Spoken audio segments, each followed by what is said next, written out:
I am going to tell a story. One of those tales of astonishing adventures that happened years and years and years ago.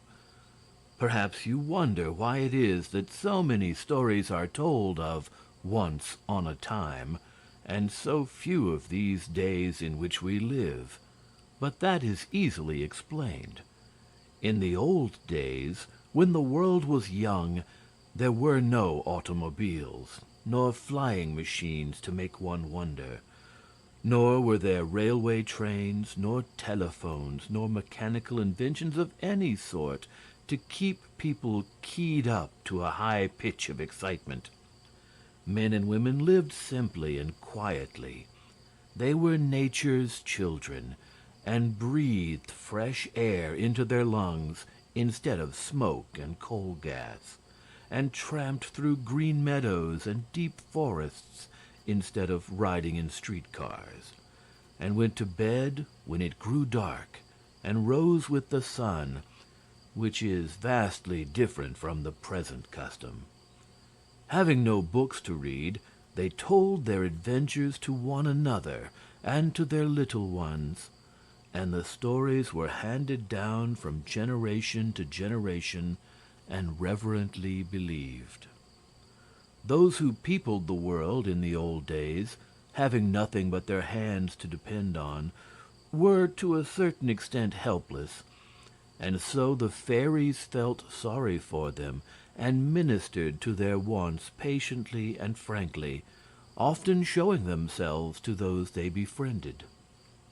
So people knew fairies in those days, my dear, and loved them, together with all the ryls and knooks and pixies and nymphs and other beings that belonged to the hordes of immortals.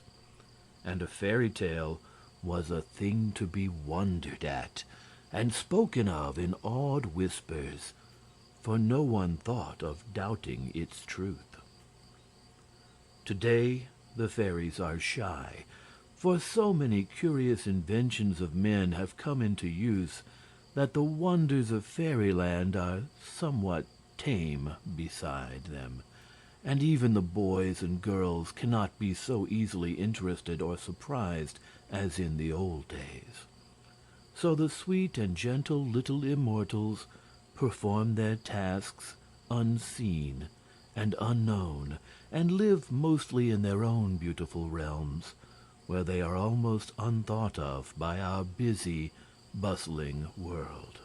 Yet when we come to storytelling, the marvels of our own age shrink into insignificance beside the brave deeds and absorbing experiences of the days when fairies were better known. And so we go back to Once on a Time for the tales that we most love, and that children have ever loved since mankind knew that fairies exist. Once there was an enchanted island in the middle of the sea.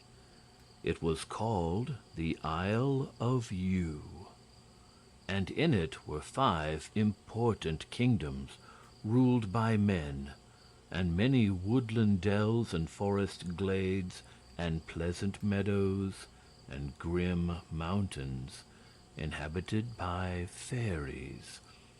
From the fairies, some of the men had learned wonderful secrets and had become magicians and sorcerers with powers so great that the entire island was reputed to be one of enchantments.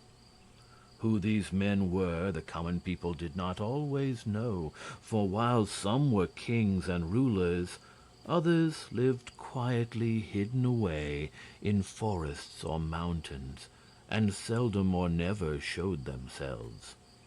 Indeed, there were not so many of these magicians as people thought, only it was so hard to tell them from common folk that every stranger was regarded with a certain amount of curiosity and fear. The island was round, like a mince pie, and it was divided into 4 quarters, also like a pie, except that there was a big place in the center where the fifth kingdom, called Spore, lay in the midst of the mountains. Spore was ruled by King Terribus, whom no one but his own subjects had ever seen, and not many of them. For no one was allowed to enter the kingdom of Spore, and its king never left his palace.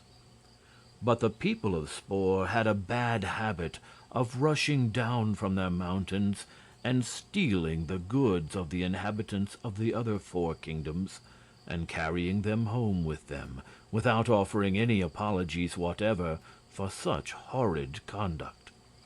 Sometimes those they robbed tried to fight them, but they were a terrible people, consisting of giants with huge clubs, and dwarves who threw flaming darts, and the stern gray men of Spore, who were most frightful of all. So, as a rule, every one fled before them, and the people were thankful that the fierce warriors of Spore seldom came to rob them oftener than once a year. It was on this account that all who could afford the expense built castles to live in, with stone walls so thick that even the giants of Spore could not batter them down. And the children were not allowed to stray far from home, for fear some roving band of robbers might steal them and make their parents pay large sums for their safe return. Yet, for all this, the people of the Enchanted Isle of Yew were happy and prosperous. No grass was greener, no forests more cool and delightful, no skies more sunny, no sea more blue and rippling than theirs. And the nations of the world envied them, but dared not attempt to conquer an island abounding in enchantments. That part of the Enchanted Isle which was kissed by the rising sun was called Dawna. The kingdom that was tinted rose and purple by the setting sun was known as Oriel, and the Southland, where fruits and flowers abounded, was the kingdom of Plenta. Up at the north lay Heg, the home of the great barons who feared not even the men of Spore. And in the kingdom of Heg our story opens. Upon a beautiful plain stood the castle of the great Baron Merd, renowned alike in war and peace, and second in importance only to the king of Heg. It was a castle of vast extent, built with thick walls and protected by strong gates. In front of it sloped a pretty stretch of land, with the sea glistening far beyond, and back of it, but a short distance away, was the edge of the forest of Nerle. One fair summer day the custodian of the castle gates opened a wicket and let down a drawbridge, when out trooped 3 pretty girls with baskets dangling on their arms. One of the maids walked in front of her companions, as became the only daughter of the mighty Baron Merd. She was named Cecily, and had yellow hair and red cheeks and big blue eyes. Behind her, merry and laughing, yet with a distinct deference to the high station of their young lady, walked Berna and Hilda, dark brunettes with mischievous eyes and slender, lithe limbs. Berna was the daughter of the chief archer, and Hilda the niece of the captain of the guard, and they were appointed playfellows and comrades of the fair Cecily. Up the hill to the forest's edge ran the 3, and then without hesitation plunged into the shade of the ancient trees. There was no sunlight now, but the air was cool and fragrant of nuts and mosses, and the children skipped along the paths joyously and without fear. To be sure, the forest of Nerle was well known as the home of fairies, But Cecily and her comrades feared nothing from such gentle creatures, and only longed for an interview with the powerful immortals whom they had been taught to love as the tender guardians of mankind. Nymphs there were in Lurla as well, and crooked knooks, it was said. Yet for many years past no person could boast the favor of meeting any one of the fairy creatures face to face. So, gathering a few nuts here and a sweet forest flower there, the three maidens walked farther and farther into the forest until they came upon a clearing formed like a circle, with mosses and ferns for its carpet and great overhanging branches for its roof. "How pretty!" cried Cecily gaily. "Let us eat our luncheon in this lovely banquet hall." So Berna and Helda spread a cloth and brought from their baskets some golden platters and a store of food. Yet there was little ceremony over the meal, you may be sure, and within a short space all the children had satisfied their appetites and were laughing and chatting as merrily as if they were at home in the great castle. Indeed, it is certain they were happier in their forest glade than when facing grim walls of stone, and the three were in such gay spirits that whatever one chanced to say, the others promptly joined in laughing over.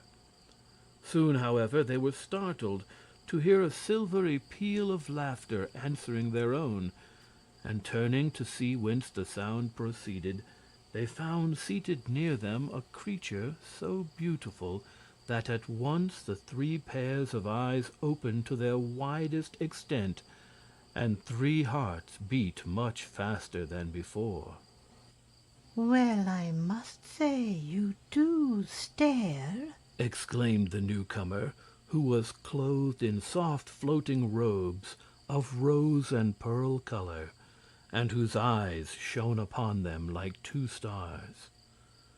"Forgive our impertinence," answered little Lady Cecily, trying to appear dignified and unmoved, "but you must acknowledge that you came among us uninvited, and you are certainly rather odd in appearance." Again the silvery laughter rang through the glade. "Uninvited?" echoed the creature, clapping her hands together delightedly. "Uninvited to my own forest home? Why, my dear girls, you are the uninvited ones. Indeed you are, to thus come romping into our fairy bower." The children did not open their eyes any wider on hearing this speech, for they could not, but their faces expressed their amazement fully, while Helda gasped the words, "A fairy bower! We are in a fairy bower!" "Most certainly." was the reply. "And as for being odd in appearance, let me ask how you could reasonably expect a fairy to appear as mortal maidens do." "A fairy?" exclaimed Cecily. "Are you then a real fairy?" "I regret to say I am," returned the other, more soberly, as she patted a moss-bank with a silver-tipped wand. Then for a moment there was silence while the three girls sat very still and stared at their immortal companion with evident curiosity. Finally Cecily asked, "Why do you regret being a fairy? I have always thought them the happiest creatures in the world." "Perhaps we ought to be happy," answered the fairy gravely, "for we have wonderful powers and do much to assist you helpless mortals. And I suppose some of us really are happy, but for my part I am so utterly tired of a fairy life that I would do anything to change it." "That is strange," declared Berna. "You seem very young to be already discontented with your lot." Now at this the fairy burst into laughter again, and presently asked, "How old do you think me?" "About our own age," said Berna, after a glance at her and a moment's reflection. "Nonsense!" retorted the fairy sharply. "These trees are hundreds of years old, yet I remember when they were mere twigs. And I remember when mortals first came to live upon this island, yes, and when this island was first created and rose from the sea after a great earthquake. I remember for many, many centuries, my dear. Ah, I have grown tired of remembering, and of being a fairy continually, without any change to brighten my life." "To be sure," said Cecily with sympathy. "I never thought of fairy life in that way before. It must get to be quite tiresome."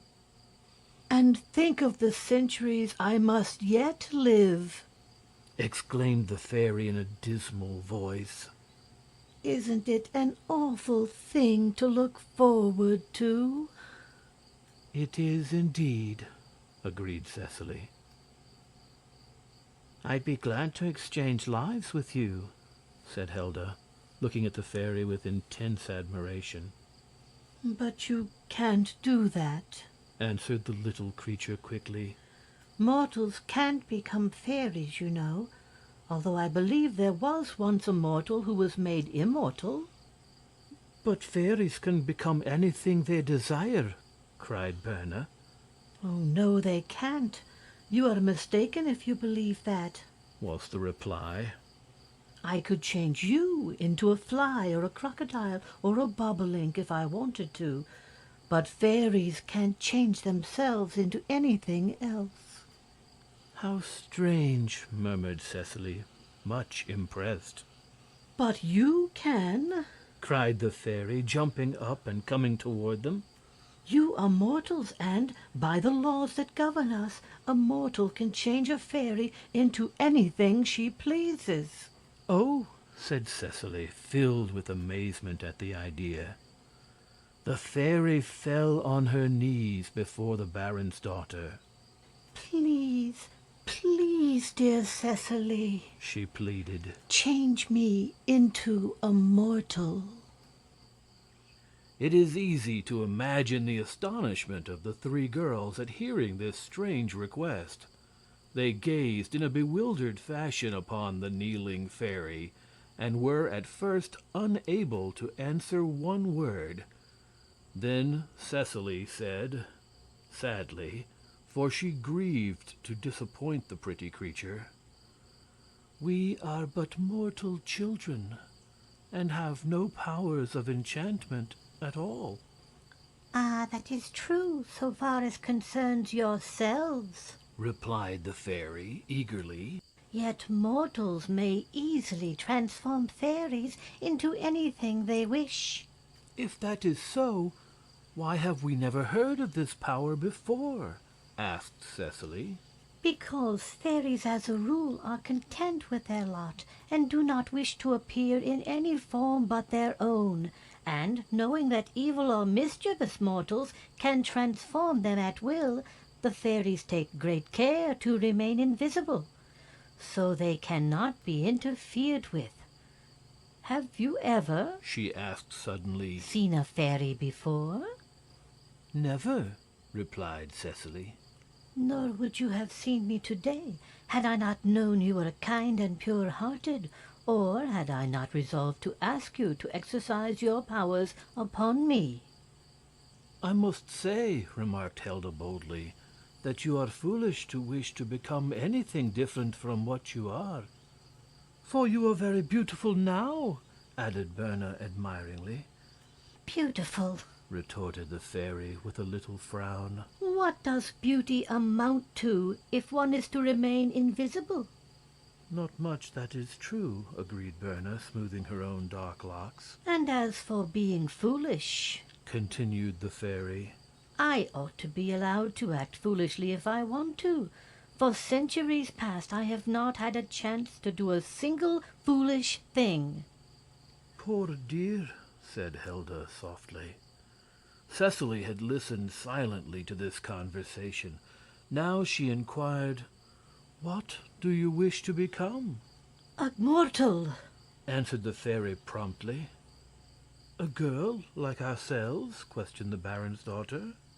perhaps. Said the fairy, as if undecided. "Then you would be likely to endure many privations," said Cecily gently, "for you would have neither father nor mother to befriend you, nor any house to live in. And if you hired your services to some baron, you would be obliged to wash dishes all day, or mend clothing, or herd cattle," said Berna. But I should travel all over the island, Said the fairy brightly. and that is what I long to do. I do not care to work. "I fear a girl would not be allowed to travel alone," Cecily remarked after some further thought. "At least," she added, "I have never heard of such a thing," No, said the fairy rather bitterly. your men are the ones that roam abroad and have adventures of all kinds. Your women are poor, weak creatures, I remember. There was no denying this, so the three girls sat silent until Cecily asked, "Why do you wish to become a mortal?" To gain exciting experiences. answered the fairy.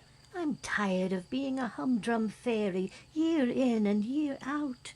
Of course, I do not wish to become a mortal for all time, for that would get monotonous too. But to live a short while as the earth people do would amuse me very much.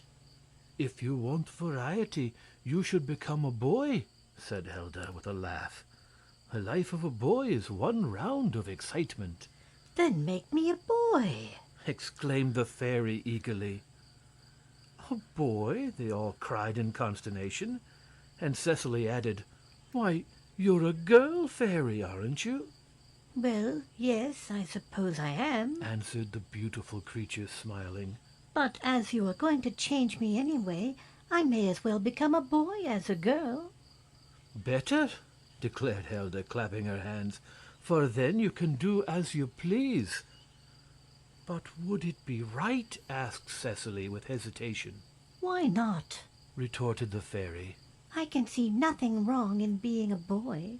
Make me a tall, slender youth with waving brown hair and dark eyes.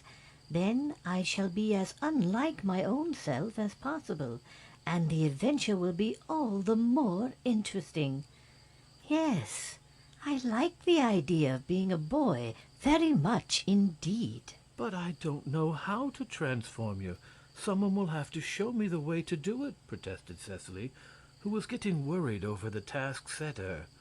Oh, that will be easy enough. returned the little immortal. Have you a wand? "No." Then I'll loan you mine, for I shall not need it. And you must wave it over my head 3 times and say, 'By my mortal powers, I transform you into a boy for the space of 1 year.' 1 year? Isn't that too long?" It's a very short time to one who has lived thousands of years as a fairy. "That is true," answered the baron's daughter. Now I'll begin by doing a little transforming myself, said the fairy, getting upon her feet again. and you can watch and see how I do it. She brushed a bit of moss from her gauzy skirts and continued.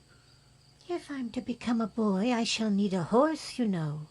A handsome, prancing steed, very fleet of foot. A moment she stood motionless, as if listening. Then she uttered a low but shrill whistle. The 3 girls, filled with eager interest, watched her intently. Presently a trampling of footsteps was heard through the brushwood, and a beautiful deer burst from the forest and fearlessly ran to the fairy.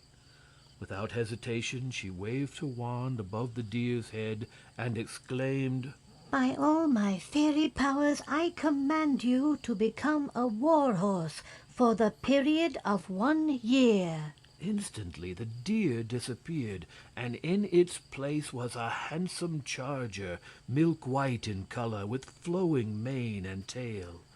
Upon its back was a saddle sparkling with brilliant gems sewn upon fine dressed leather. The girls uttered cries of astonishment and delight, and the fairy said, You see, these transformations are not difficult at all. And now I must have a sword. She plucked a twig from a nearby tree and cast it upon the ground at her feet. Again she waved her wand, and the twig turned to a gleaming sword, richly engraved, that seemed to the silent watchers to tremble slightly in its sheath, as if its heart of steel throbbed with hopes of battles to come. And now I must have a shield and armor, said the fairy gaily. This will make a shield. And she stripped a sheet of loose bark from a tree trunk. But for armor I must have something better. Will you give me your cloak? This appeal was made to Cecily, and the baron's daughter drew her white velvet cloak from her shoulders and handed it to the fairy. A moment later it was transformed into a suit of glittering armor that seemed fashioned of pure silver inlaid with gold, while the sheet of bark at the same time became a handsome shield with the figures of 3 girls graven upon it. Cecily recognized the features as those of herself and her comrades, and noted also that they appeared sitting at the edge of a forest, the great trees showing plainly in the background.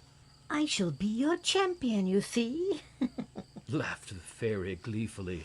And maybe I shall be able to repay you for the loss of your cloak. I do not mind the cloak, returned the child, who had been greatly interested in these strange transformations. But it seems impossible that a dainty little girl like you can ride this horse and carry these heavy arms. I'll not be a girl much longer, said the little creature. Here, take my wand and transform me into a noble youth. Again the pretty fairy kneeled before Cecily, her dainty rounded limbs of white and rose showing plainly through her gauzy attire. And the baron's daughter was suddenly inspired to be brave, not wishing to disappoint the venturous immortal. So she rose and took the magic wand in her hand, waving it 3 times above the head of the fairy. By my powers as a mortal, she said, marveling even then at the strange speech, I command you to become a brave and gallant youth, handsome, strong, fearless, and such shall you remain for the space of 1 year. As she ceased speaking, the fairy was gone, and a slender youth, dark-eyed and laughing, was holding her hand in his and kissing it gratefully. I thank you, most lovely maiden, he said in a pleasant voice, for giving me a place in the world of mortals. I shall ride at once in search of adventure, but my good sword is ever at your service. With this he gracefully arose and began to buckle on his magnificent armor and to fasten the sword to his belt. Cecily drew a long, sighing breath of amazement at her own powers, and turning to Berna and Helda, she asked, Do I see aright?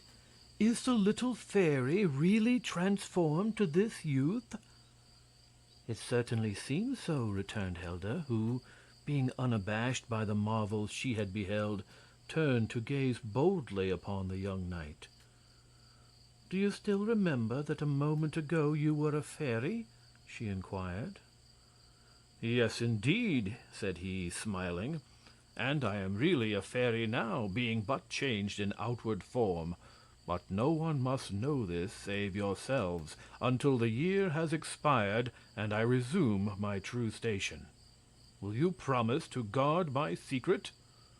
Oh, yes, they exclaimed in chorus, for they were delighted, as any children might well be, at having so remarkable a secret to keep and talk over among themselves. I must ask one more favor, continued the youth, that you give me a name, For in this island I believe all men bear names of some sort to distinguish them from one another. True, said Cecily thoughtfully. What were you called as a fairy? That does not matter in the least, he answered hastily. I must have an entirely new name.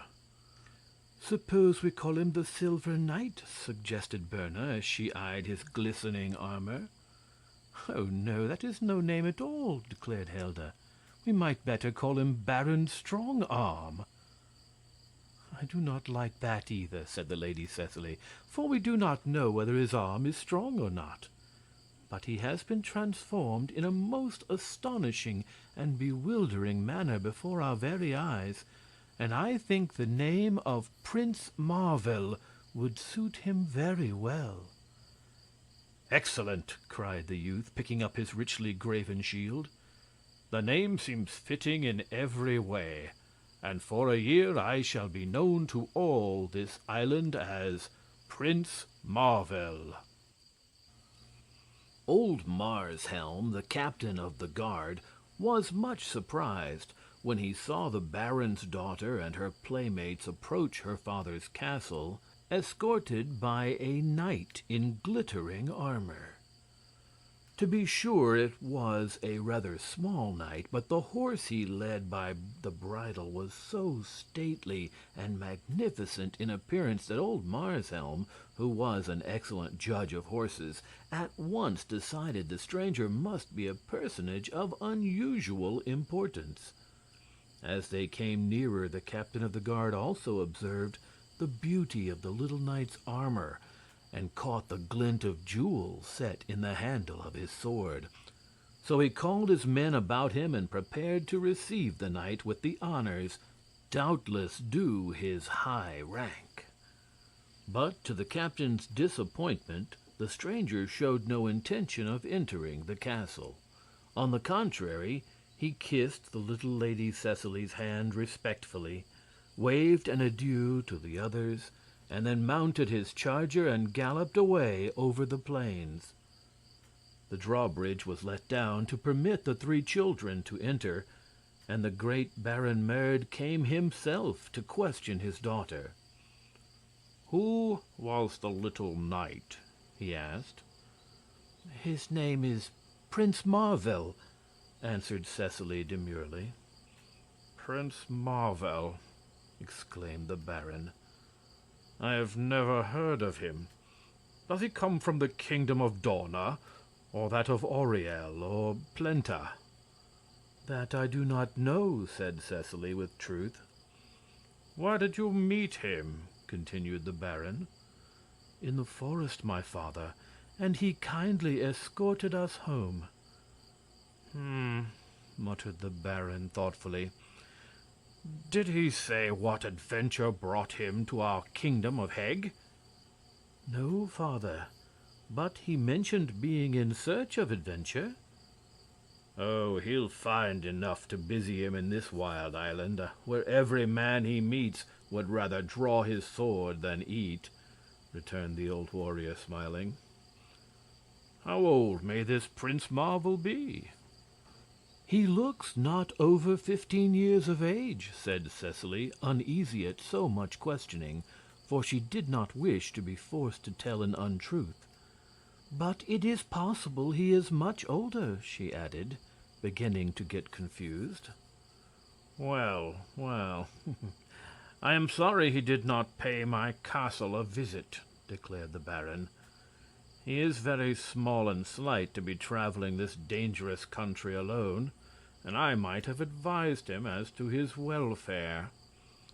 Cecily thought that Prince Marvel would need no advice from anyone as to his conduct, but she wisely refrained from speaking this thought, and the old Baron walked away to glance through a slit in the stone wall at the figure of the now distant knight.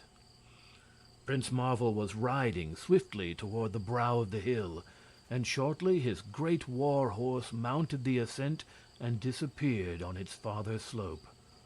The youth's heart was merry and light, and he reflected joyously, as he rode along, that a whole year of freedom and fascinating adventure lay before him.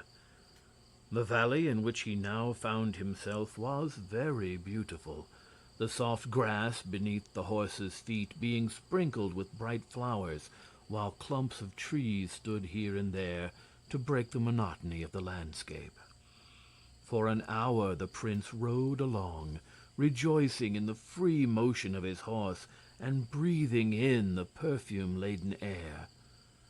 Then he found he had crossed the valley and was approaching a series of hills. These were broken by huge rocks, the ground being cluttered with boulders of rough stone. His horse speedily found a pathway leading through these rocks, but was obliged to proceed at a walk, turning first one way and then another, as the path zigzagged up the hill. Presently, being engaged in deep thought and little noting the way, Prince Marvel rode between two high walls of rock, standing so close together that horse and rider could scarcely pass between the sides. Having traversed this narrow space some distance, the wall opened suddenly upon a level plat of ground, where grass and trees grew. It was not a very big place, but was surely the end of the path, as all around it stood bare walls so high and steep that neither horse nor man could climb them. In the side of the rocky wall facing the entrance, the traveler noticed a hollow like the mouth of a cave, across which was placed an iron gate, and above the gateway was painted in red letters on the gray stone the following words: Wool take him, king of thieves, his treasure house. Keep out. Prince Marvel laughed on reading this, and after getting down from his saddle, he advanced to the iron gate and peered through its heavy bars. I have no idea who this Wool-Takem is, he said, for I know nothing at all of the ways of men outside the forest in which I have always dwelt. But thieves are bad people, I am quite sure. And since Wool-Takem is the king of thieves, he must be by far the worst man on this island.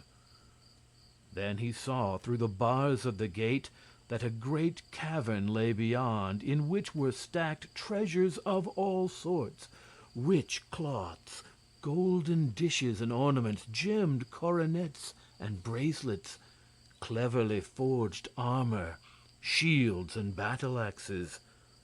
Also there were casks and bales of merchandise of every sort.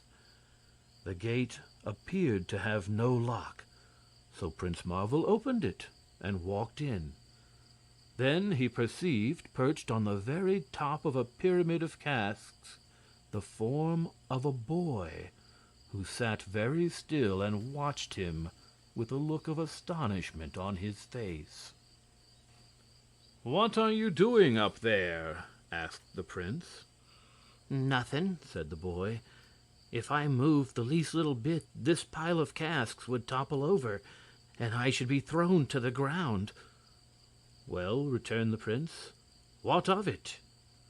But just then he glanced at the ground and saw why the boy did not care to tumble down, for in the earth were planted many swords with their sharp blades pointing upward, and to fall upon these meant serious wounds and perhaps death. "Ho, ho!" cried Marvel. "I begin to understand. You are a prisoner." "Yes, as you will also be shortly," answered the boy. "And then you will understand another thing, that you were very reckless to ever enter this cave." "Why?" inquired the prince, who really knew little of the world and was interested in everything he saw and heard. "Because it is the stronghold of the robber king, and when you opened that gate you caused a bell to ring far down on the hillside. So the robbers are now warned that an enemy is in their cave, and they will soon arrive to make you a prisoner. even as I am." "Ah, I see," said the prince with a laugh. "It is a rather clever contrivance. But having been warned in time, I should indeed be foolish to be caught in such a trap."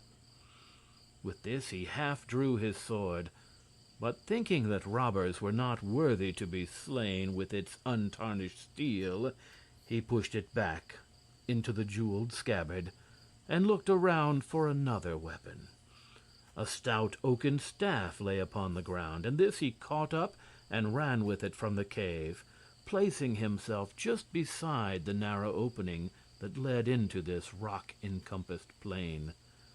For he quickly saw that this was the only way anyone could enter or leave the place, and therefore knew the robbers were coming up the narrow gorge, even as he himself had done. Soon they were heard stumbling along at a rapid pace, crying to one another to make haste and catch the intruder. The first that came through the opening received so sharp a blow upon the head from Prince Marble's oak staff that he fell to the ground and lay still, while the next was treated in a like manner and fell beside his comrade. Perhaps the thieves had not expected so sturdy an enemy, for they continued to rush through the opening in the rocks and to fall beneath the steady blows of the prince's staff until every one of them lay senseless before the victor.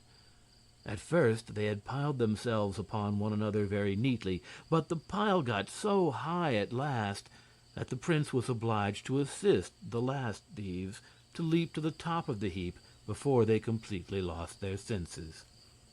I have no doubt our prince, feeling himself yet strange in the new form he had acquired, and freshly transported from the forest glades in which he had always lived, was fully as much astonished at his deed of valor as were the robbers themselves, and if he shuddered a little when looking upon the heap of senseless thieves, you must forgive him this weakness, for he straightway resolved to steel his heart to such sights, and to be every bit as stern and severe as a mortal knight would have been.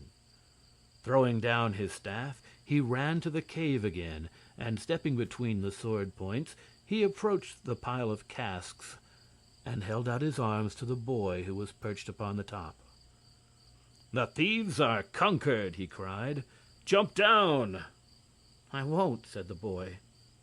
"Why not?" inquired the prince. "Can't you see I'm very miserable?" asked the boy in return. "Don't you understand that every minute I expect to fall upon those sword points?" "But I will catch you!" cried the prince.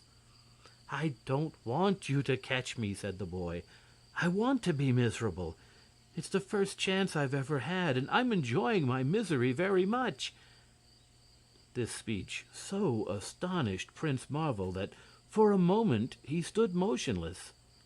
Then he retorted angrily, "You're a fool!" "If I wasn't so miserable up here, I'd come down and thrash you for that," said the boy with a sigh. This answer so greatly annoyed Prince Marvel that he gave the central cask of the pyramid a sudden push, and the next moment the casks were all tumbling in every direction, while the boy fell headlong in their midst. But Marvel caught him deftly in his arms, and so saved him from the sword points. "There," he said, standing the boy upon his feet.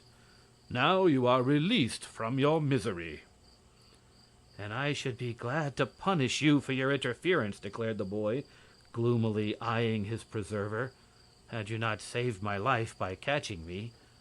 According to the code of honor of knighthood, I cannot harm one who has saved my life until I have returned the obligation.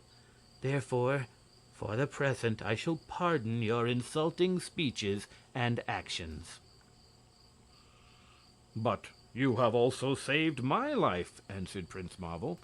"For had you not warned me of the robbers' return, they would surely have caught me." "True," said the boy, brightening up. "Therefore our score is now even. But take care not to affront me again, for hereafter I will show you no mercy." Prince Marvel looked at the boy with wonder. He was about his own size, yet strong and well-formed, and he would have been handsome except for the expression of discontent upon his face. Yet his manner and words were so absurd and unnatural that the prince was more amused than angered by his new acquaintance, and presently laughed in his face. "If all the people in this island are like you," he said, "I shall have lots of fun with them. And you are only a boy, after all." "I'm bigger than you," declared the other, glaring fiercely at the prince. "How much bigger?" asked Marvel, his eyes twinkling. "Oh, ever so much." "Then fetch along that coil of rope and follow me," said Prince Marvel. "Fetch the rope yourself," retorted the boy bluntly. "I'm not your servant." Then he put his hands in his pockets and coolly walked out of the cave to look at the pile of senseless robbers. Prince Marvel made no reply, but taking the coil of rope on his shoulder, he carried it to where the thieves lay and threw it down beside them. Then he cut lengths from the coil with his sword and bound the limbs of each robber securely. Within a half hour he had laid out a row of thieves extending halfway across the grassy plain, and on counting their number he found he had captured 59 of them. This task being accomplished and the robbers rendered helpless, Prince Marvel turned to the boy who stood watching him. "Get a suit of armor from the cave and a strong sword, and then return here," he said in a stern voice. "Why should I do that?" asked the boy, rather impudently. "Because I am going to fight you for disobeying my orders, and if you do not protect yourself, I shall probably kill you." "That sounds pleasant," said the boy.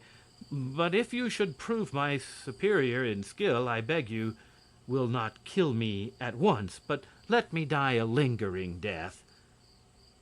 "Why?" asked the prince.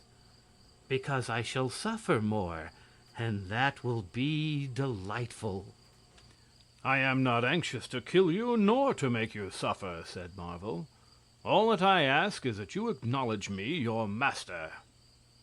"I won't," answered the boy. "I acknowledge no master in all the world." "Then you must fight," declared the prince gravely. "If you win, I will promise to serve you faithfully, and if I conquer you, then you must acknowledge me your master and obey my commands." "Agreed," cried the boy, with sudden energy, and he rushed into the cave and soon returned clad in armor and bearing a sword and shield. On the shield was pictured a bolt of lightning. "Lightning will soon strike those 3 girls whose champion you seem to be," he said, tauntingly. "The 3 girls defy your lightning," returned the prince with a smile. "I see you are brave enough." "Brave? Why should I not be?" answered the boy proudly. "I am the Lord Nerle, the son of Negar, the chief baron of Heg." The other bowed low. "I am pleased to know your station," he said. "I am called Prince Marvel, and this is my first adventure." "And likely to be your last," exclaimed the boy sneeringly, "for I am stronger than you, and I have fought many times with full-grown men." "Are you ready?" asked Prince Marvel for answer. "Yes." Then the swords clashed and sparks flew from the blades, but it was not for long. Suddenly Nerle's sword went flying through the air and shattered its blade against a wall of rock. He scowled at Prince Marvel a moment, who smiled back at him. Then the boy rushed into the cave and returned with another sword. Scarcely had the weapons crossed again when, with a sudden blow, Prince Marvel snapped Nerle's blade in 2, and followed this up with a sharp slap upon his ear with the flat of his own sword that fairly bewildered the boy and made him sit down on the grass to think what had happened to him. Then Prince Marvel's merry laugh rang far across the hills, and so delighted was he at the astonished expression upon Nerle's face that it was many minutes before he could control his merriment and ask his foeman if he had had enough fight.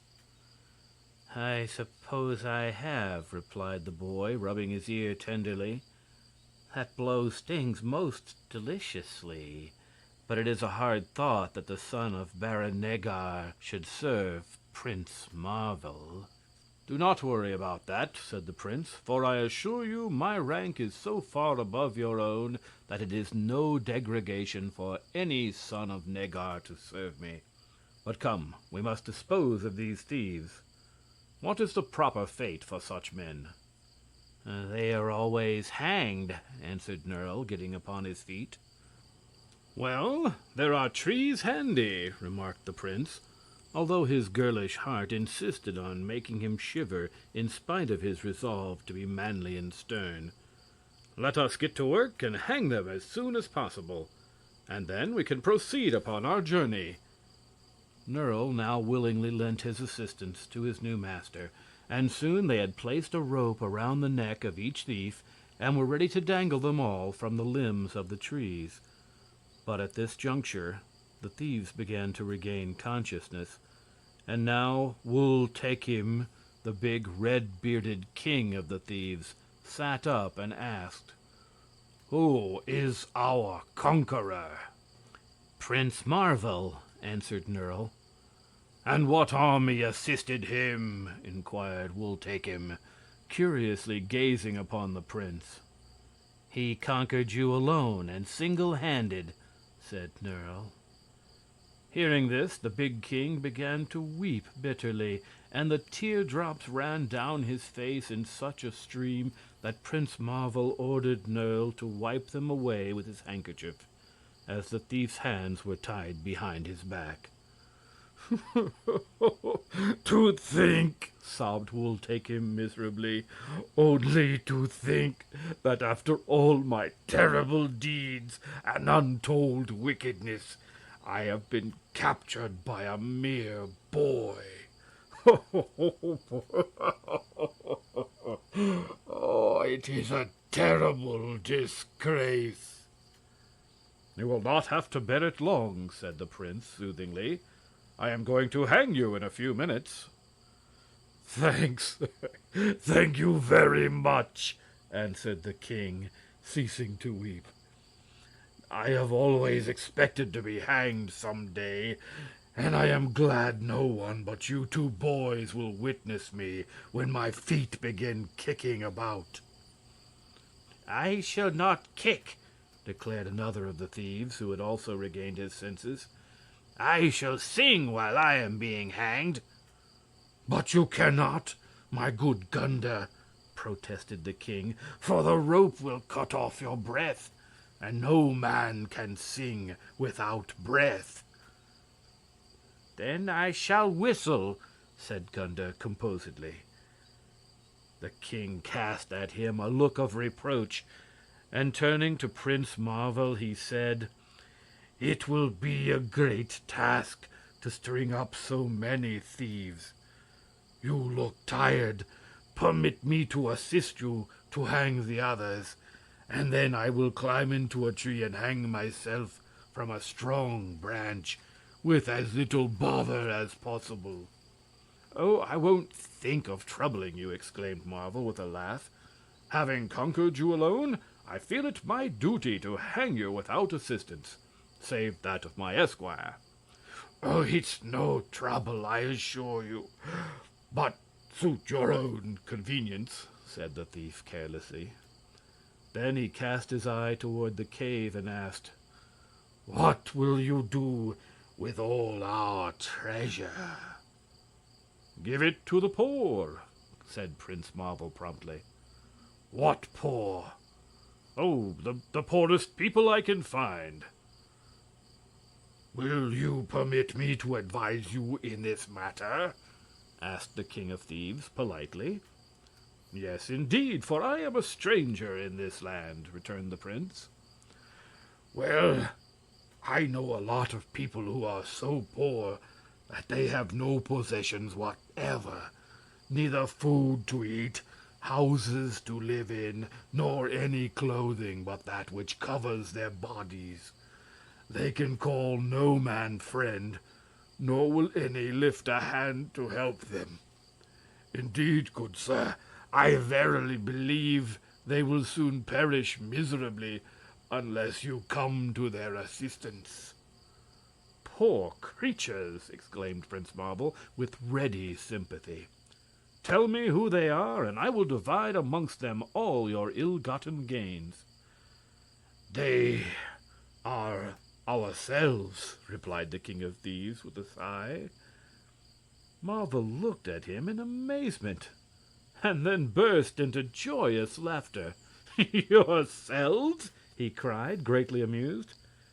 "Indeed, yes," said Wool Takem sadly.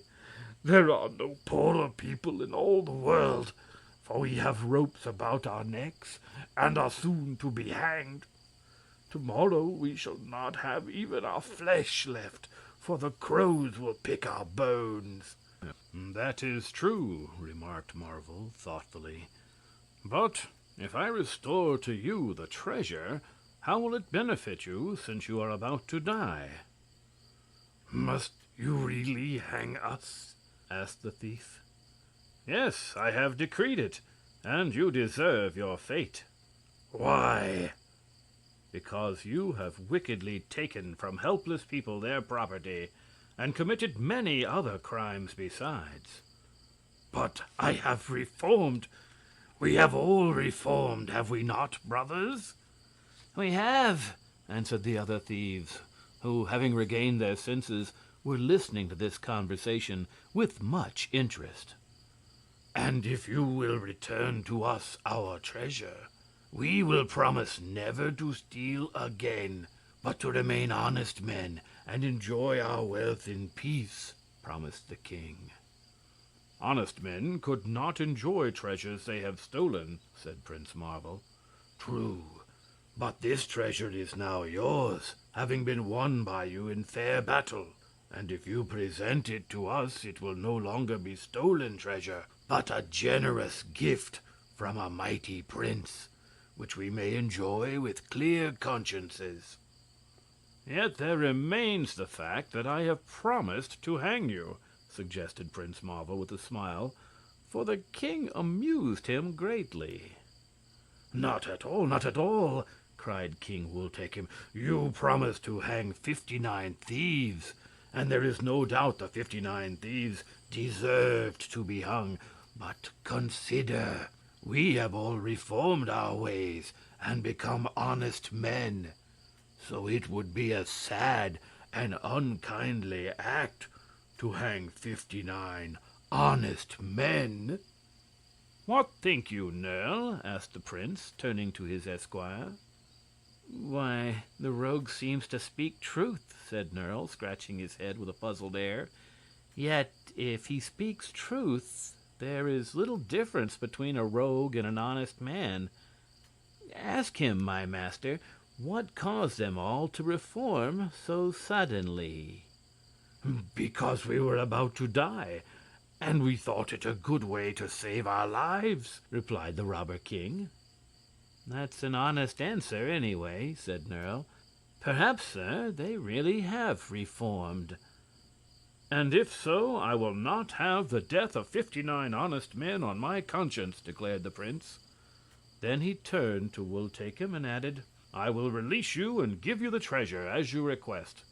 But you owe me allegiance from this time forth, and if I ever hear of your becoming thieves again, I promise to return and hang every one of you." "Never fear," answered Wooltakem joyfully. "It is hard work to steal, and while we have so much treasure, it is wholly unnecessary.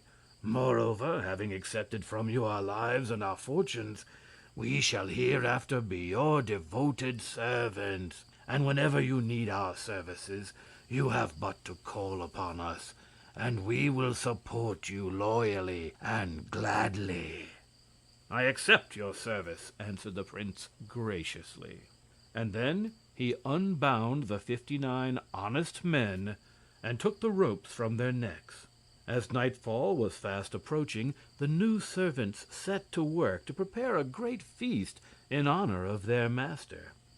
It was laid in the middle of the grassy clearing, that all might sit around and celebrate the joyous occasion. Do you think we can trust these men? Asked Nerle suspiciously. Why not? Replied the prince. They have been exceedingly wicked, it is true, but they are now intent upon being exceedingly good. Let us encourage them in this. If we mistrusted all who have ever done an evil act, there would be fewer honest people in the world. And if it were as interesting to do a good act as an evil one, there is no doubt everyone would choose the good. That night Prince Marvel slept within the cave, surrounded by the 59 reformed thieves, and suffered no harm at their hands. In the morning, accompanied by his esquire, Nerle, who was mounted upon a spirited horse brought him by Wool Take Him, he charged the honest men to remember their promises, bade them goodbye, and set out in search of further adventure.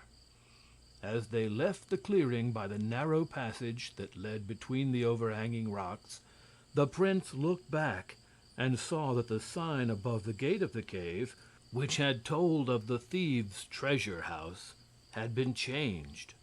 It now read as follows: Wool Take Him, King of Honest Men. His pleasure house. Walk in. That is much better, laughed the prince. I accomplished some good by my adventure anyway.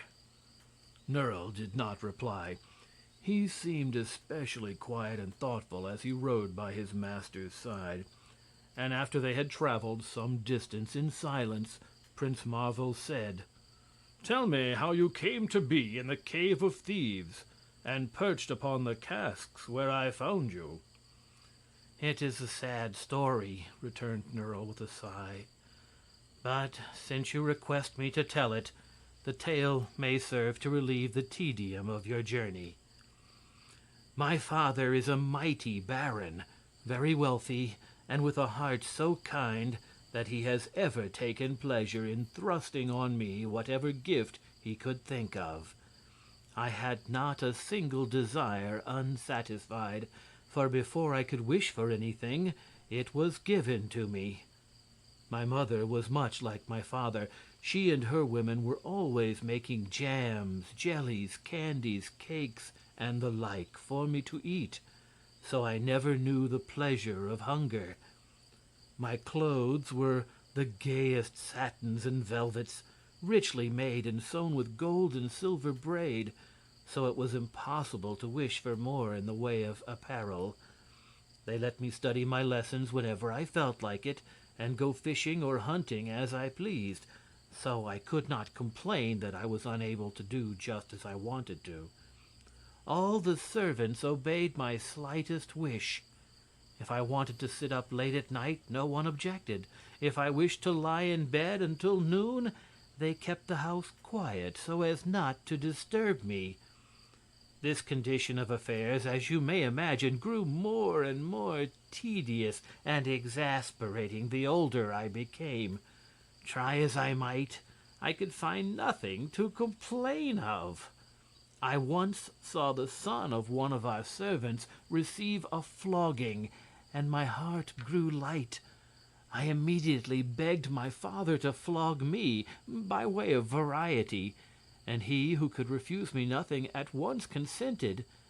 For this reason there was less satisfaction in the operation than I had expected, although for the time being it was a distinct novelty.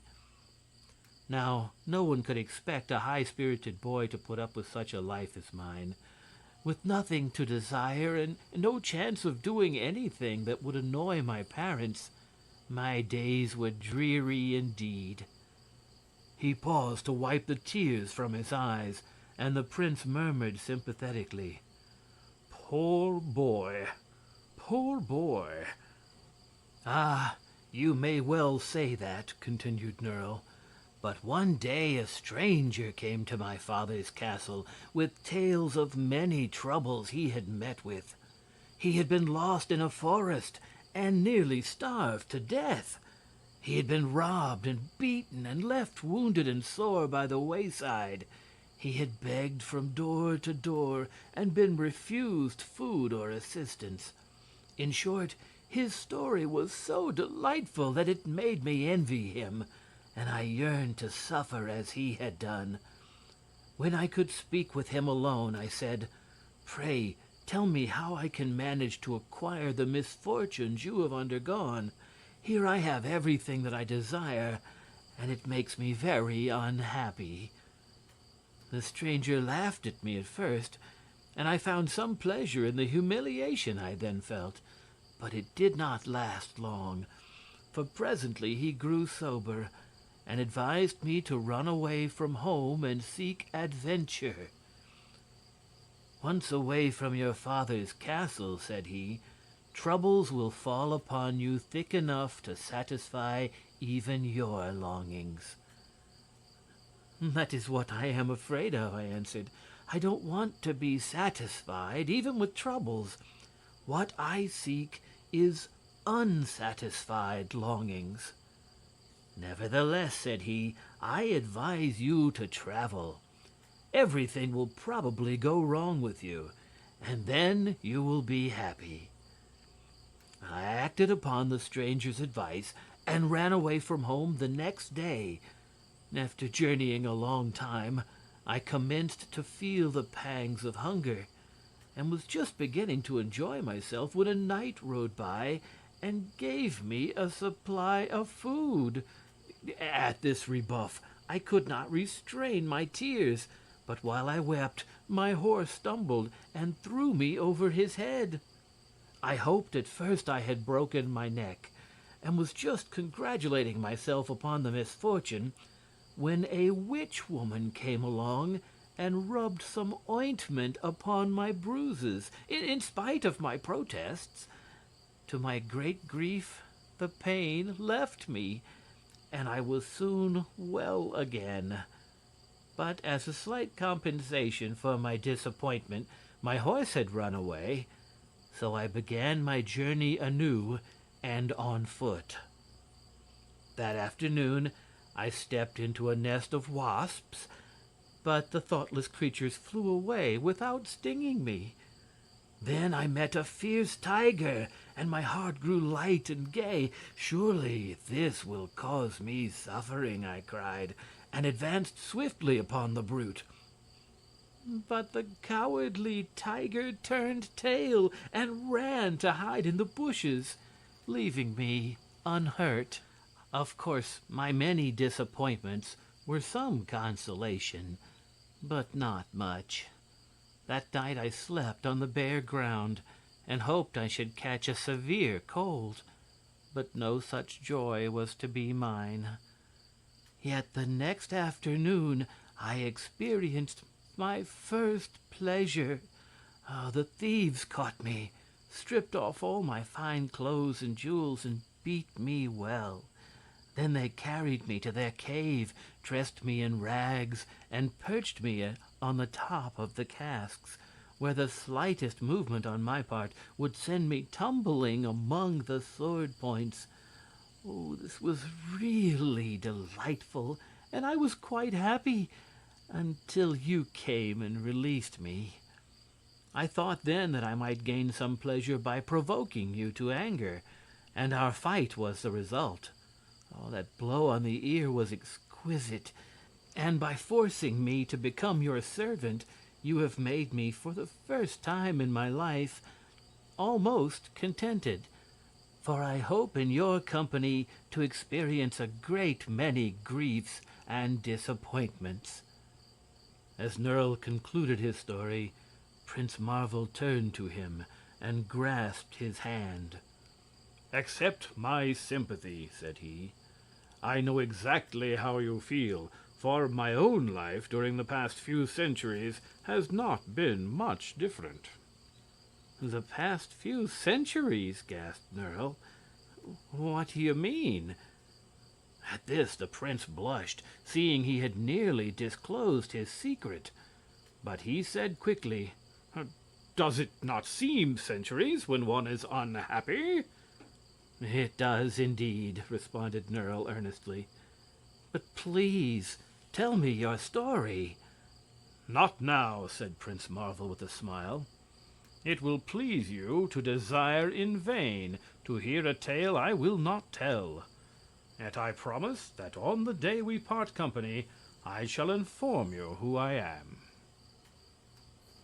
The adventurers gave no heed to the path they followed after leaving the cave of the reformed thieves, but their horses accidentally took the direction of the foothills that led into the wild interior kingdom of Spore. Therefore, the travelers, when they had finished their conversation and begun to look about them, found themselves in a rugged, mountainous country that was wholly unlike the green plains of Heg they had left behind. Now, as I have before said, the most curious and fearful of the island people dwelt in this kingdom of Spore. They held no friendly communication with their neighbors, and only left their own mountains to plunder and rob, and so sullen and fierce were they on these occasions that everyone took good care to keep out of their way until they had gone back home again.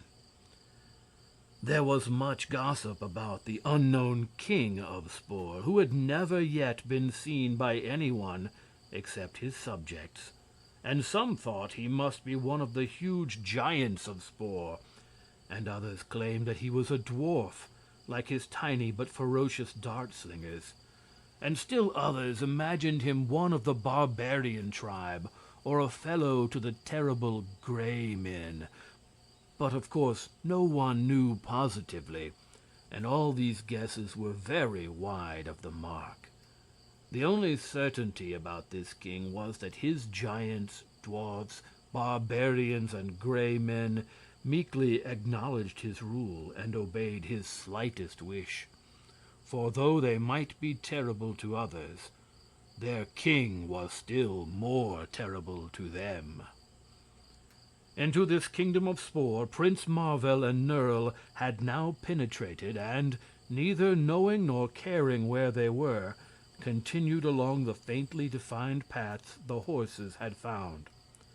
Presently, however, they were startled by a peal of shrill, elfish laughter, and raising their eyes, they beheld a horrid-looking old man seated upon a high rock near by.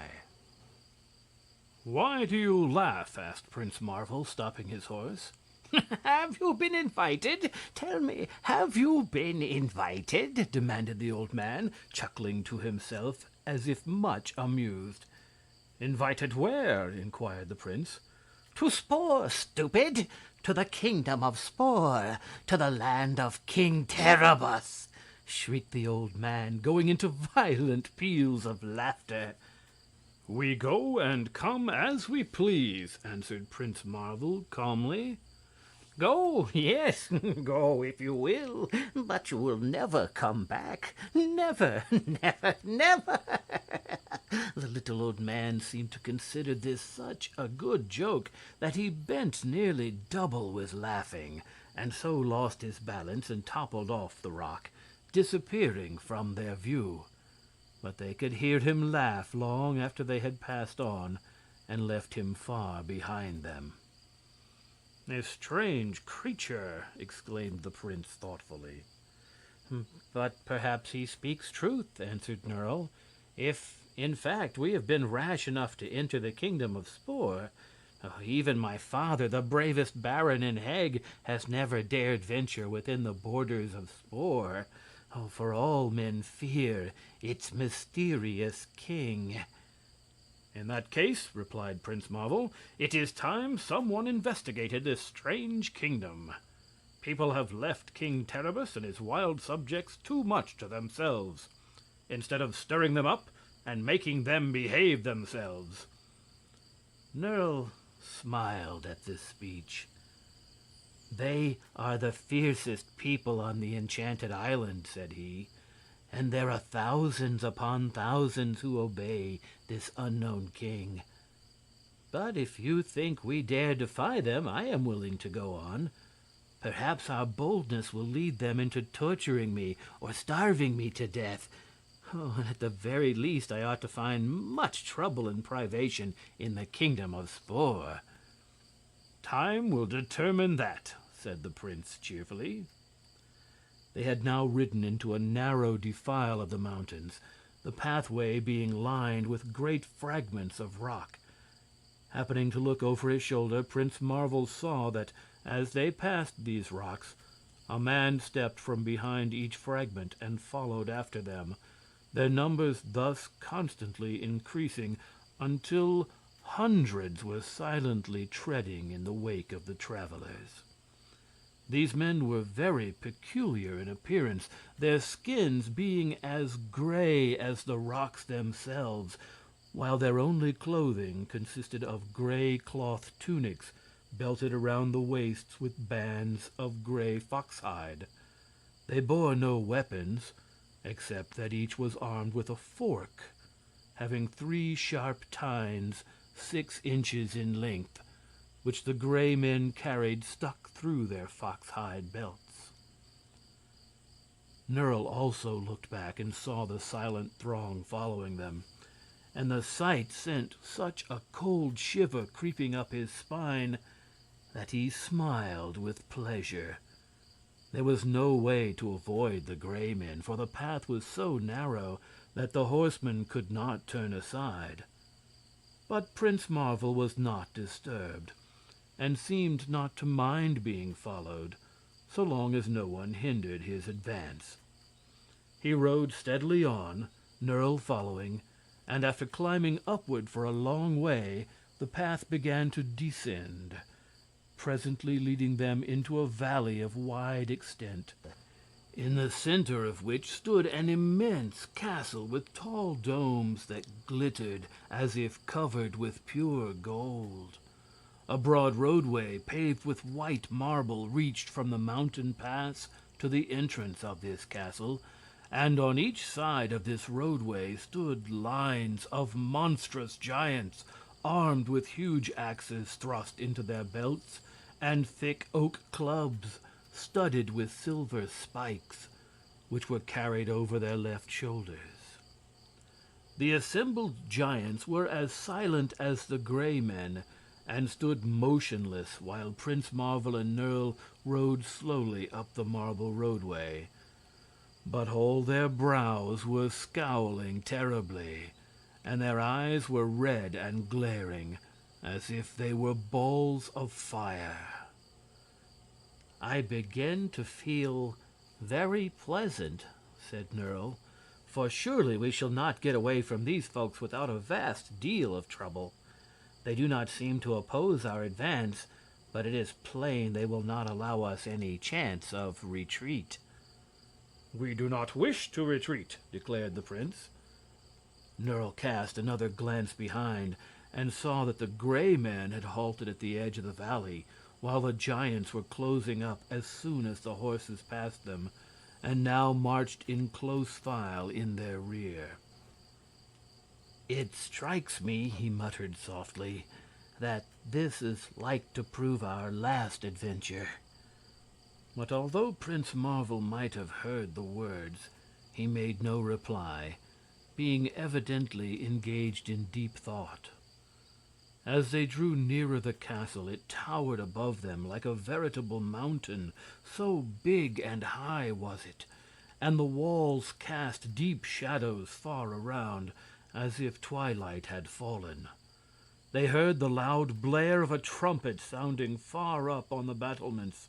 The portals of the castle suddenly opened wide, and they entered a vast courtyard paved with plates of gold. Tiny dwarves, so crooked that they resembled crabs, rushed forward and seized the bridles of the horses, while the strangers slowly dismounted and looked around them. While the steeds were being led to the stables, an old man, clothed in a flowing robe, as white in color as his beard, bowed before Prince Marvel, and said in a soft voice, "Follow me." The prince stretched his arms, yawned as if tired with his ride, and then glared upon the old man with an expression of haughty surprise.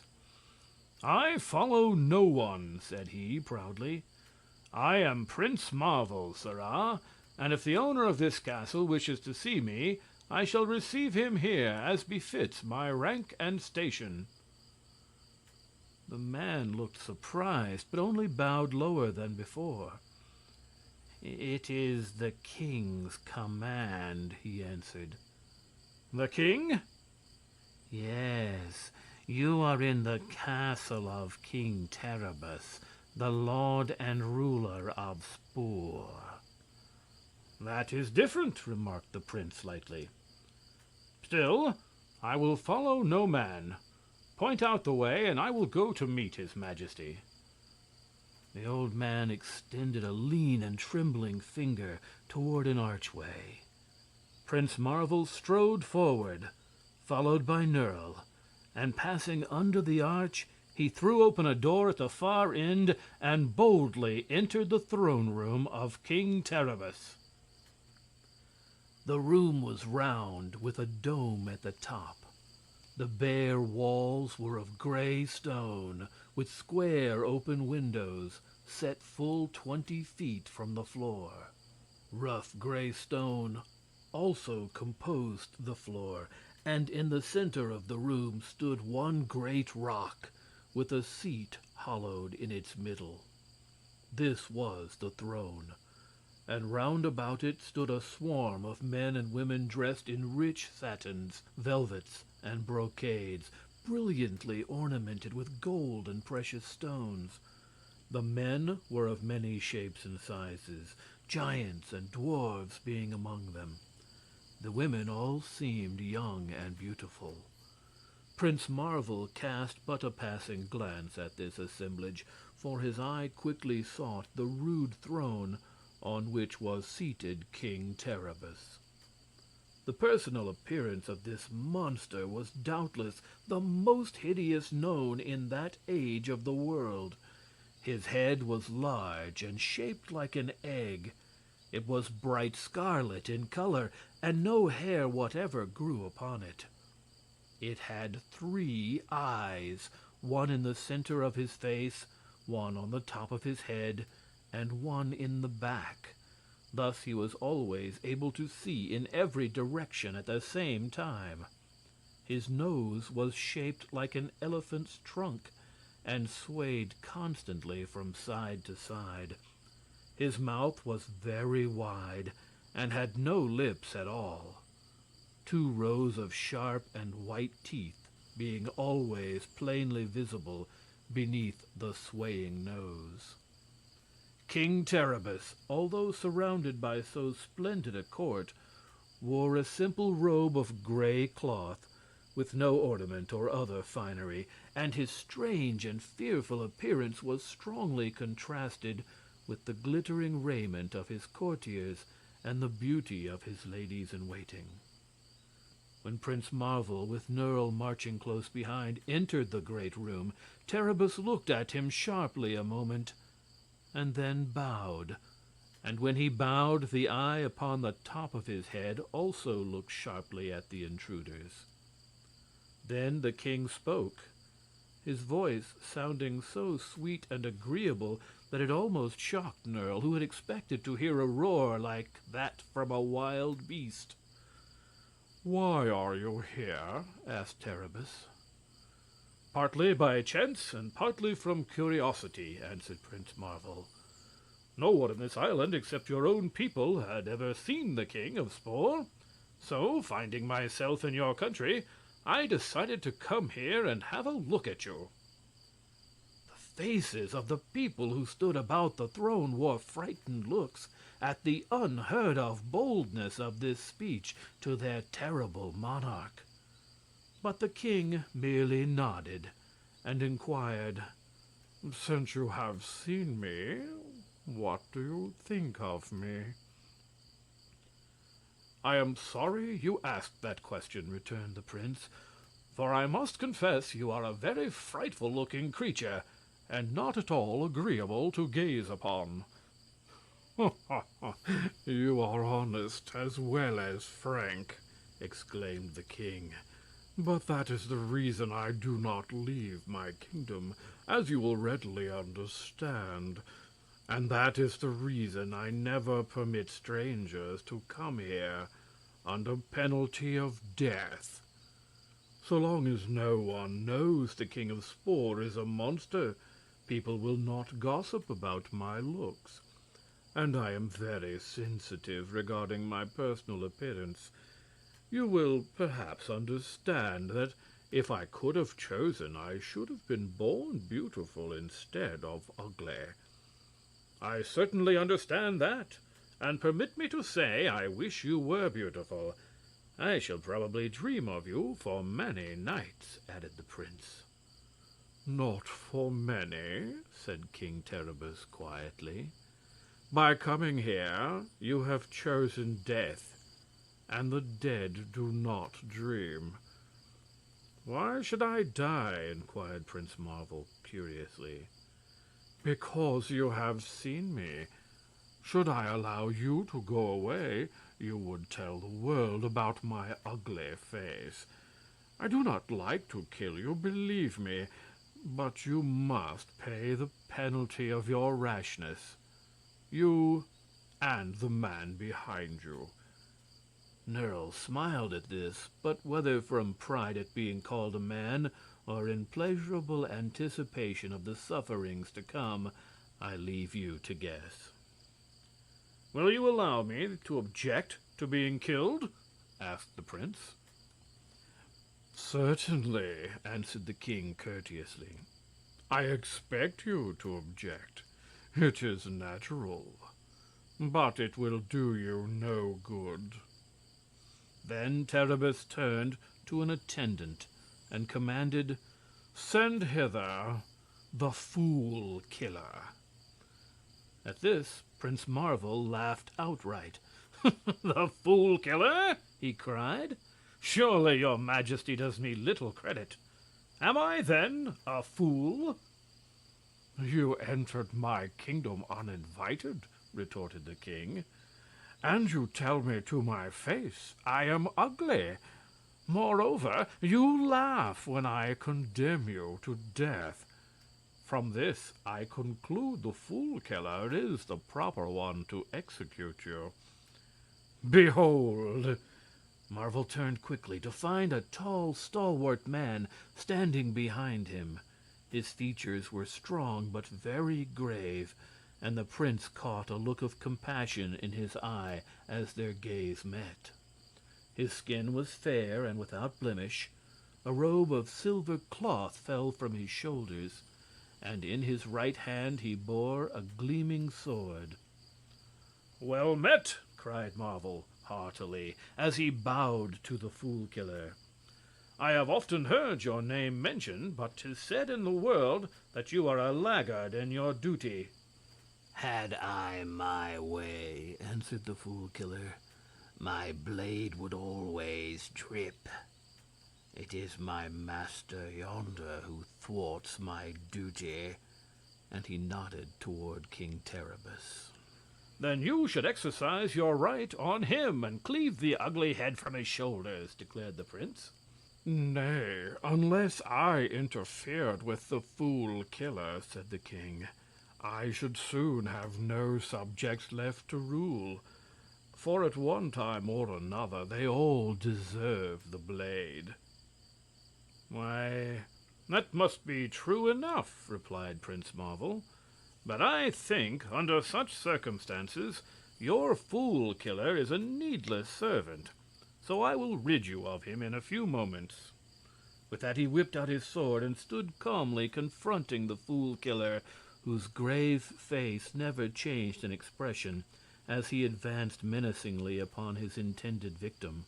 The blades clashed together, and that of the Fool Killer broke short off at the hilt. He took a step backward, stumbled, and fell prone upon the rocky floor, while Prince Marvel sprang forward and pressed the point of his sword against his opponent's breast. "Hold!" cried the king, starting to his feet. "Would you slay my fool killer? Think of the harm you would do to the world." "But he is laggard and unfaithful to his calling," answered the prince sternly. "Nevertheless, if he remove but one fool a year, he is benefit to mankind," declared the king. "Release him, I pray you." Then the victor withdrew his sword and stood aside, while the fool killer slowly got upon his feet and bowed humbly before the king. "Go!" shouted Terribus, his eye flashing angrily. "You have humiliated me before my enemy. As an atonement, see that you kill me a fool a day for 60 days.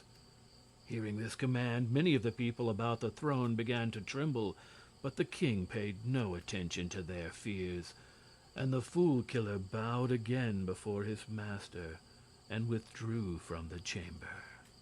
"Now," said Terribus, regarding the prince gloomily, "I must dispose of you in another way."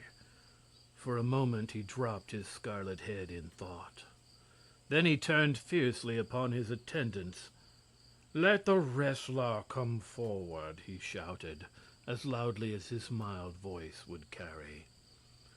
Instantly a tall blackamoor advanced from the throng and cast off his flowing robe, showing a strong figure clad only in a silver loincloth.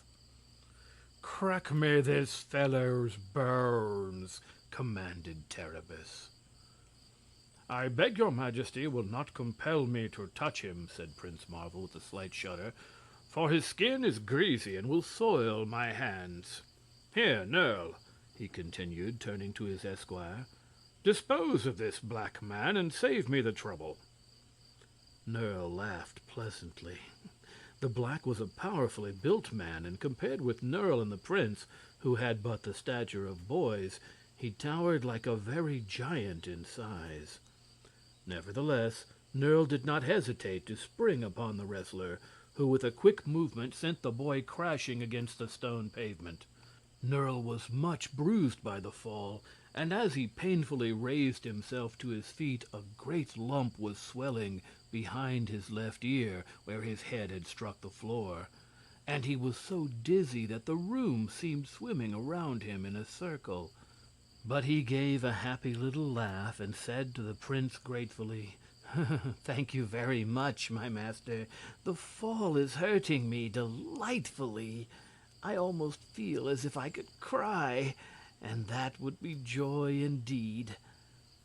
"Well," answered the prince with a sigh, "I see I must get my hands greased after all," for the black's body had really been greased to enable him to elude the grasp of his opponents. But Marvel made a quick leap and seized the wrestler firmly around the waist. The next moment, to the astonishment of all, the black man flew swiftly into the air, plunged through one of the open windows high up in the wall, and disappeared from view. When the king and his people again turned their wondering eyes upon the prince, he was wiping his hands carefully upon a silk handkerchief. At this sight, a pretty young girl who stood near the throne laughed aloud, and the sound of her laughter made King Terribus very angry. "Come here," he commanded sternly. The girl stepped forward, her face now pale and frightened, while teardrops trembled upon the lashes that fringed her downcast eyes. "You have dared to laugh at the humiliation of your king," said Terribus, his horrid face more crimson than ever, "and as atonement, I command that you drink of the poisoned cup." Instantly a dwarf came near, bearing a beautiful golden goblet in his crooked hands. "Drink!" he said, an evil leer upon his face. The girl well knew this goblet contained a vile poison, one drop of which on her tongue would cause death. So she hesitated, trembling and shrinking from the ordeal. Prince Marvel looked into her sweet face with pitying eyes, and stepped quickly to her side, took her hand in his. "Now drink," he said, smiling upon her. "The poison will not hurt you." She drank obediently, while the dwarf chuckled with awful glee, and the king looked on eagerly, expecting her to fall dead at his feet.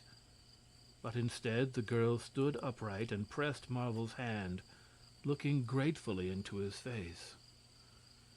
"You are a fairy," she whispered, so low that no one else heard her voice. "I knew that you would save me." "Keep my secret," whispered the prince in return, and still holding her hand he led her back to her former place. King Terribus was almost wild with rage and disappointment, and his elephant nose twisted and squirmed horribly. "So you dare to thwart my commands, do you?" he cried excitedly. "Well, we shall soon see which of us is the more powerful. I have decreed your death, and die you shall." For a moment his eye roved around the chamber uncertainly. Then he shouted suddenly, "Ho there, keepers of the royal menagerie, appear!" 3 men entered the room and bowed before the king. They were of the Gray Men of the mountains, who had followed Prince Marvel and Nerle through the rocky passes. "Bring hither the royal dragon," cried the king, "and let him consume these strangers before my very eyes." The men withdrew, and presently was heard a distant shouting, followed by a low rumbling sound, with groans, snorts, roars, and a hissing like steam from the spout of a tea kettle. The noise and shouting drew nearer, while the people huddled together like frightened sheep. And then suddenly the doors flew open, and the royal dragon advanced to the center of the room. This creature was at once the pride and terror of the kingdom of Spore. It was more than 30 feet in length, and covered everywhere with large green scales set with diamonds, making the dragon, when it moved, a very glittering spectacle. Its eyes were as big as pie plates, and its mouth, when wide opened, fully as large as a bathtub. Its tail was very long and ended in a golden ball, such as you see on the top of flagstaffs. Its legs, which were as thick as those of an elephant, had scales which were set with rubies and emeralds. It had 2 monstrous big ears and 2 horns of carved ivory, and its teeth were also carved into various fantastic shapes, such as castles, horses' heads, Chinamen, and griffins, so that if any of them broke, it would make an excellent umbrella handle. The royal dragon of Spore came crawling into the throne room rather clumsily, groaning and moaning with every step and waving its ears like 2 blankets flying from a clothesline. The king looked on it and frowned. "Why are you not breathing fire and brimstone?" he demanded angrily. "Why, I was caught out in a gale the other night," returned the dragon, rubbing the back of its ear with its left front paw, as it paused and looked at the king, "and the wind put out my fire." "Then why didn't you light it again?" asked Terribus, turning on the keepers. We were out of matches, your majesty," stammered the trembling Gray Men. "So ho!" yelled the king, and was about to order the keepers beheaded. But just then Nerle pulled out his matchbox, lit one of the matches, and held it in front of the dragon's mouth. Instantly the creature's breath caught fire, and it began to breathe flames a yard in length. "Oh, that's better," sighed the dragon contentedly. "I hope your majesty is now satisfied." No, I am not satisfied, declared King Terribus. Why do you not lash your tail? I can't do that, replied the dragon. It's all stiffened up with rheumatism from the dampness in my cave. It hurts too much to lash it. Well then, gnash your teeth. Oh, tut, answered the dragon mildly. I can't do that neither, for since you had them so beautifully carved, it makes my teeth ache to gnash them. Well then, what are you good for? Cried the king in a fury. Oh, well, don't I look awful? Am I not terrible to gaze on? Inquired the dragon proudly, as it breathed out red and yellow flames and made them curl in circles around its horns. I guess there's no need for me to suggest terror to anyone that happens to see me, it added, winking one of the pie-plate eyes at King Terribus. The king looked at the monster critically, and it really seemed to him that it was a frightening thing to behold, so he curbed his anger and said, in his ordinary sweet voice, I have called you here to destroy these two strangers. Ow? Asked the dragon, looking upon Prince Marvel and Nerle with interest. I am not particular, answered the king. You may consume them with your fiery breath, or smash them with your tail, or grind them to atoms between your teeth, or tear them to pieces with your claws. Only do hurry up and get it over with. Said the dragon thoughtfully, as if it didn't relish the job. This one isn't St. George, is it? No, no, exclaimed the king irritably. It's Prince Marvel. Do get to work as soon as possible. Prince Marvel. Prince Marvel, repeated the dragon. Why, there isn't a prince in the whole world named Marvel. I'm pretty well posted on the history of royal families, you know. I'm afraid he's St. George in disguise.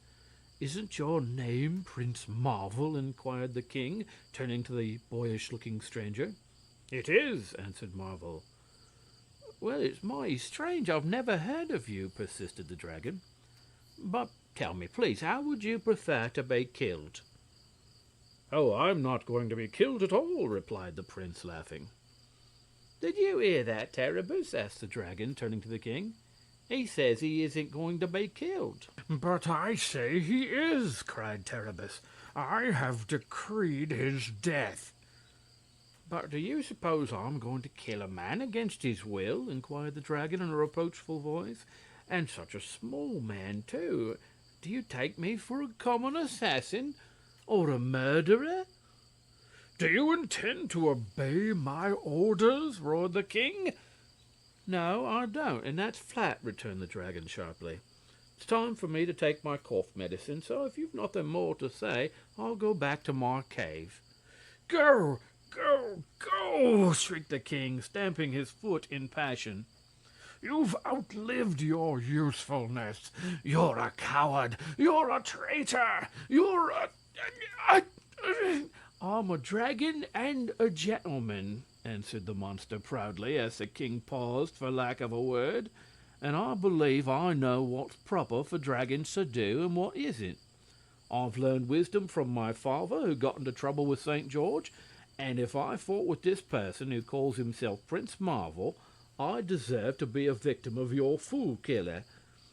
Oh, I know my business, King Terribus, and if you knew yours, you'd get rid of this pretended prince as soon as possible.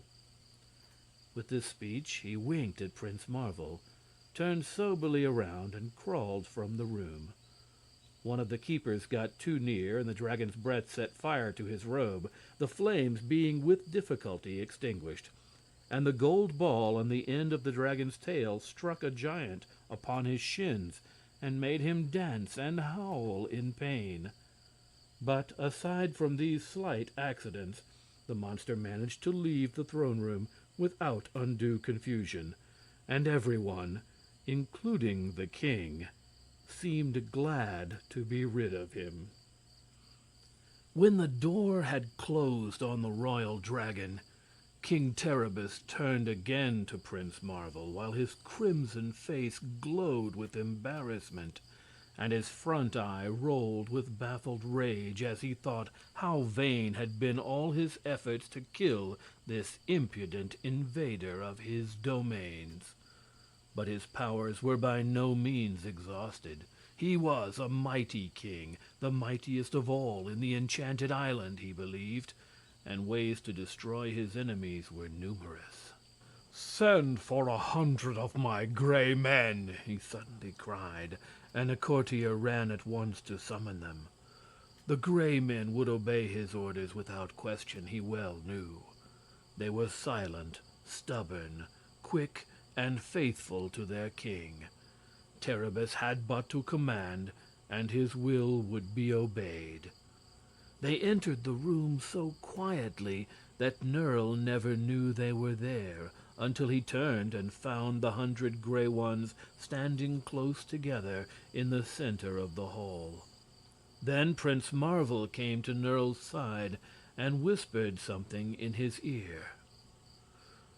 "Will you obey my orders?" they heard the king ask, and the gray men, with their eyes fixed upon their master, nodded all their 100 heads and put their hands upon the dangerous 3-tined forks that were stuck in every one of the 100 belts.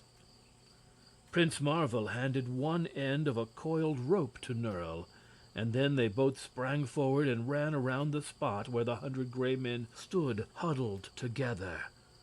Then they were pulled closer together than before, closer and still closer, for the prince and Nerle had surrounded them with the rope and were tying the two ends together in a tight knot. The rope cut into the waists of those on the outside, and they pressed inward against their fellows until there was scarcely space to stick a knife blade between any two of them. When the prince had tied the rope firmly, King Terribus, who had been looking on amazed, saw that his 100 gray men were fastened together like a bundle of kindling wood, and were unable to stir hand or foot. And while he still gazed open-mouthed at the strange sight, Prince Marvel tilted the bundle of men up on its edge and rolled it out of the door. It went rolling swiftly through the courtyard and bounded down the castle steps, where the rope broke and the men fell sprawling in all directions on the marble walk. King Terribus sighed, for such treatment of his gray men, whom he dearly loved, made him very unhappy. But more than ever was he resolved to kill these impudent strangers, who, in the very heart of his kingdom, where thousands bowed to his will, dared openly defy his power. So, after a moment's thought, Terribus beckoned to a dwarf who, robed in gay and glittering apparel, stood near his throne. "Summon the royal dart-slingers," he said with a scowl. The little man bowed and hastened away, to return presently with 20 curiously crooked dwarfs, each armed with a sling and a quiver full of slender, sharp-pointed darts. "Slay me these strangers!" exclaimed the king in his gruffest voice. Now Nerle, when he beheld these terrible dart-slingers, of whom he had heard many tales in his boyhood, began to shiver and shake with fright, so that his teeth rattled one upon another, and he reflected, "Soon I shall be content, for these darts will doubtless pierce every part of my body."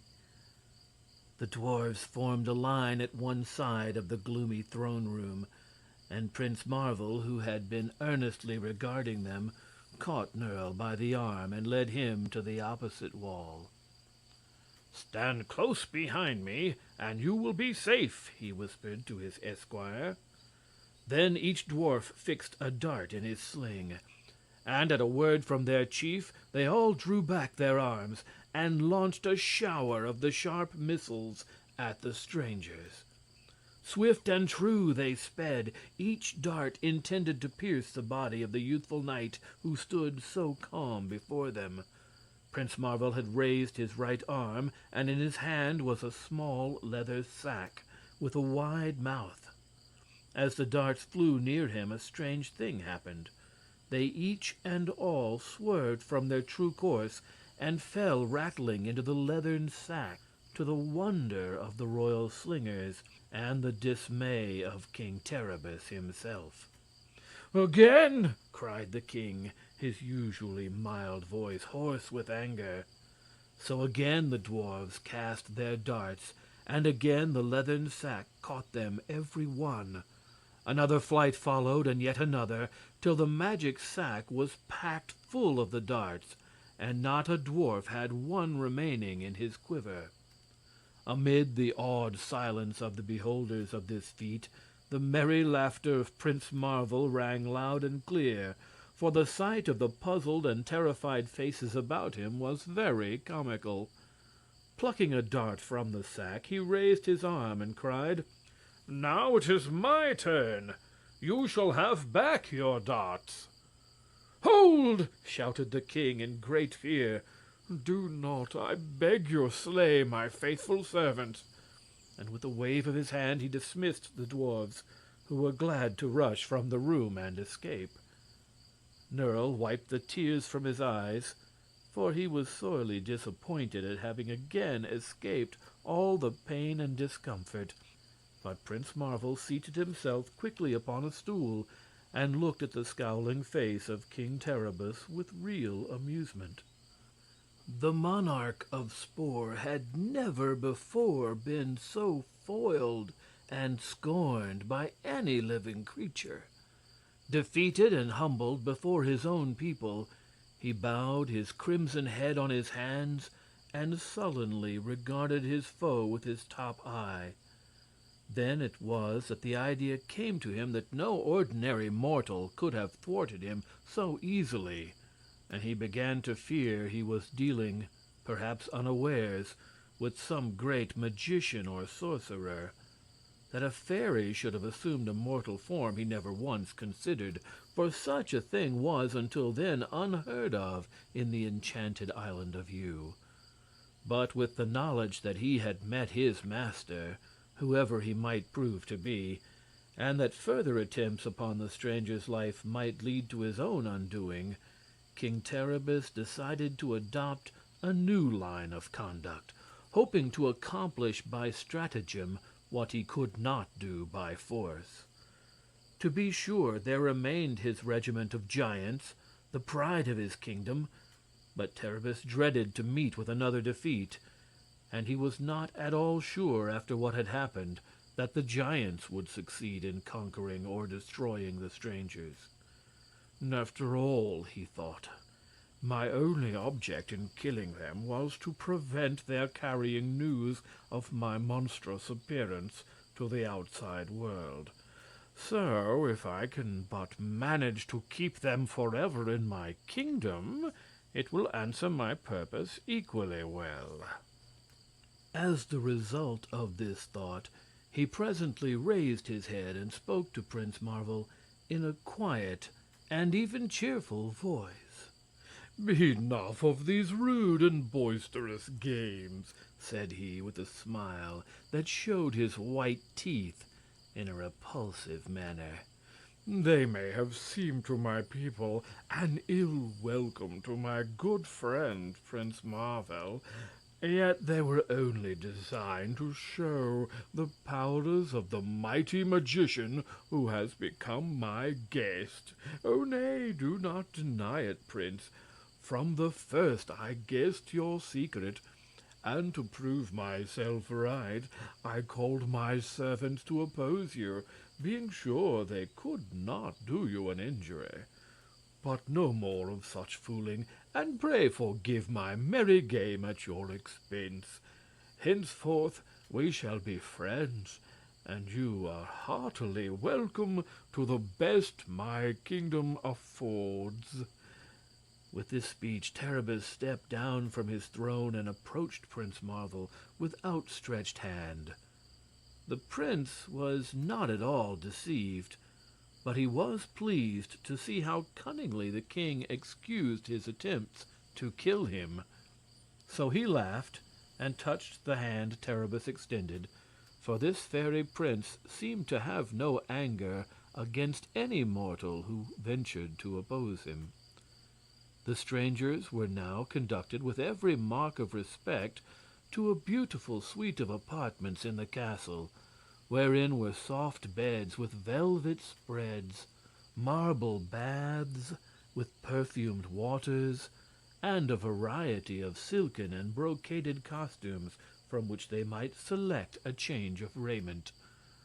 No sooner had they bathed and adorned themselves fittingly than they were summoned to the king's banquet hall, being escorted thither by 12 young maidens bearing torches with lavender-colored flames. The night had fallen upon the mountains outside, but the great banquet hall was brilliant with the glow of 1,000 candles, and seated at the head of the long table was King Terribus. Yet here, as in the throne room, the ruler of Spore was dressed in simplest garments, and his seat was a rough block of stone. All about him were lords and ladies in gorgeous array. The walls were hung with rare embroideries. The table was weighted with gold platters and richly carved goblets filled with sweet nectars. But the king himself, with his horrid, ugly head, was like a great blot on a fair parchment, and even Prince Marvel could not repress a shudder as he gazed upon him. Terribus placed his guest upon his right hand and loaded him with honors. Nerle stood behind the prince's chair and served him faithfully as an esquire should. But the other servants treated Nerle with much deference, noting in him an air of breeding that marked him the unusual servant of an unusual master. Indeed, most curious were the looks cast on these marvelous men who had calmly walked into the castle of mighty Terribus and successfully defied his anger. For in spite of his youthful appearance and smiling face, every attendant at the banquet feared Prince Marvel even more than they feared their own fierce king. The days that followed were pleasant ones for Prince Marvel and Nerle, who were treated as honored guests by both the king and his courtiers. But the prince seemed to be the favorite, for at all games of skill and trials of arms he was invariably the victor, while in the evenings, when the grand ballroom was lighted up and the musicians played sweet music, none was so graceful in the dance as the fairy prince. Nerle soon tired of the games and dancing, for he had been accustomed to them at his father's castle, and moreover he was shy in the society of ladies, so before many weeks had passed he began to mope and show a discontented face. One day the prince noticed his esquire's dismal expression of countenance, and asked the cause of it. "Why," said Nerle, "here I have left my home to seek worries and troubles, and have found but the same humdrum life that existed at my father's castle. Here our days are made smooth and pleasant, and there is no excitement or grief whatever. You have become a carpet knight, Prince Marvel, and think more of bright eyes than of daring deeds. So if you will release me from your service, I will seek further adventures." "Nay," returned the prince, "we will go together, for I too am tired of this life of pleasure." So next morning Marvel sought the presence of King Terribus and said, "I have come to bid your majesty adieu, for my esquire and I are about to leave your dominions." At first the king laughed, and his long nose began to sway from side to side. Then, seeing the prince was in earnest, his majesty frowned and grew disturbed. Finally he said, "I must implore you to remain my guests a short time longer. No one has ever before visited me in my mountain home, and I do not wish to lose the pleasure of your society so soon." "Nevertheless, we must go," answered the prince briefly. "Are you not contented?" asked Terribus. Ask whatever you may desire, and it shall be granted you." "We desire adventures amid new scenes," said Marvel, "and these you cannot give us, except by permission to depart." Seeing his guest was obstinate, the king ceased further argument and said, "Very well, go if you wish, but I shall hope to see you return to us this evening." The prince paid no heed to this peculiar speech, but left the hall and hurried to the courtyard of the castle, where Nerle was holding the horses in readiness for their journey. Standing around were many rows and files of the Gray Men, and when they reached the marble roadway they found it lined with motionless forms of the huge giants. But no one interfered with them in any way, although both Prince Marvel and Nerle knew that every eye followed them as they rode forward. Curiously enough, they had both forgotten from what direction they had approached the castle, for whereas they had at the time noticed but one marble roadway leading to the entrance, they now saw that there were several of these, each one connecting with a path through the mountains. "It really doesn't matter which way we go, so long as we get away from the kingdom of Spore," said Prince Marvel. So he selected a path by chance, and soon they were riding through a mountain pass. The pleased, expectant look on Nerle's face had gradually turned to one of gloom. "I hoped we should have a fight to get away," he said sadly. "And in that case I might have suffered considerable injury and pain. But no one has injured us in any way, and perhaps King Terribus is really glad to be rid of us." "With good reason, too, if such is the case," laughed Marvel. "For mark you, Nerle, the king has discovered we are more powerful than he is, and had he continued to oppose us, we might have destroyed his entire army." On they rode through the rough hill paths, winding this way and that, until they lost all sense of the direction in which they were going. "Never mind," said the prince. "So long as we get farther and farther away from the ugly Terribus, I shall be satisfied." "Perhaps we are getting into more serious danger than ever," answered Nerle, brightening. "One of the giants told me the other day that near the foot of these mountains is the kingdom of the High Ki of Twi." "Who is the High Ki of Twi?" asked Prince Marvel.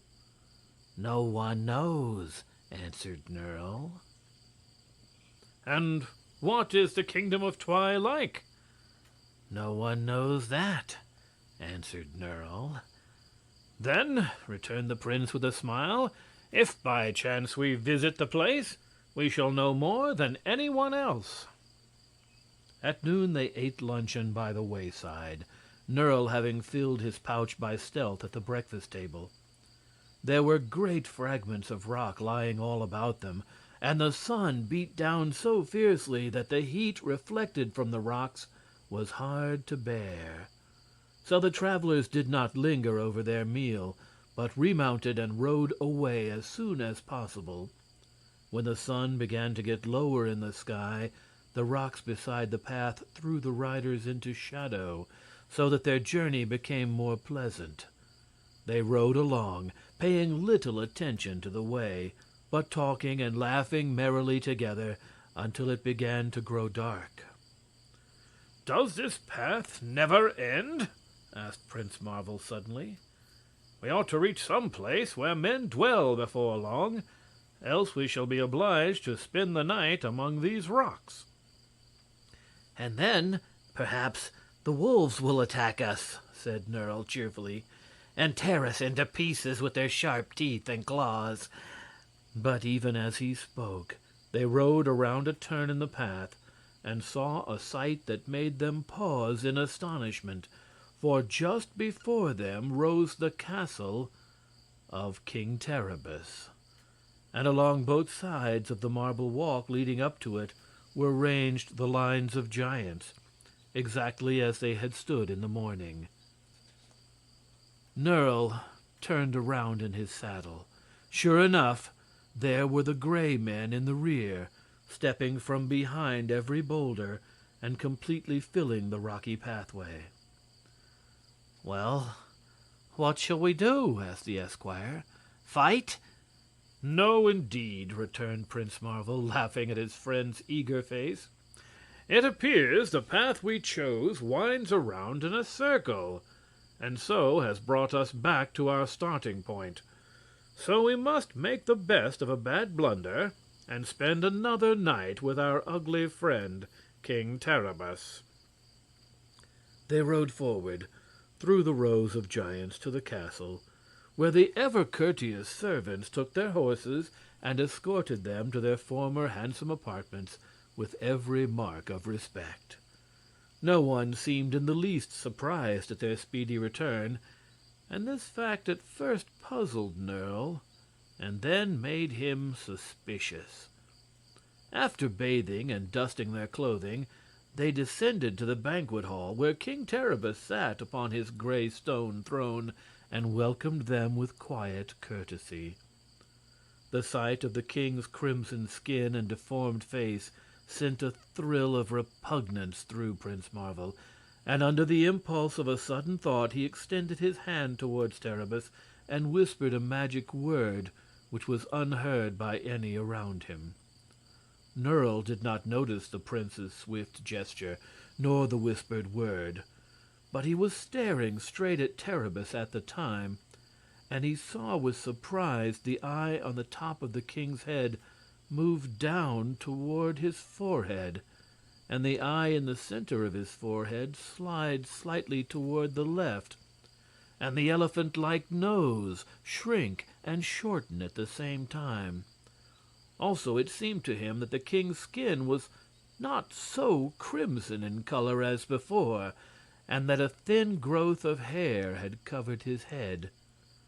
However, no one else appeared to notice any change, least of all Terribus, so Nerle seated himself at the table and began to eat. "It was very kind of you to return so soon to my poor castle," said the king to Prince Marvel in his sweet voice. "We could not help it," laughed the prince in reply, "for the road wound right and left until we knew not which way we traveled, and then it finally circled around again to your castle.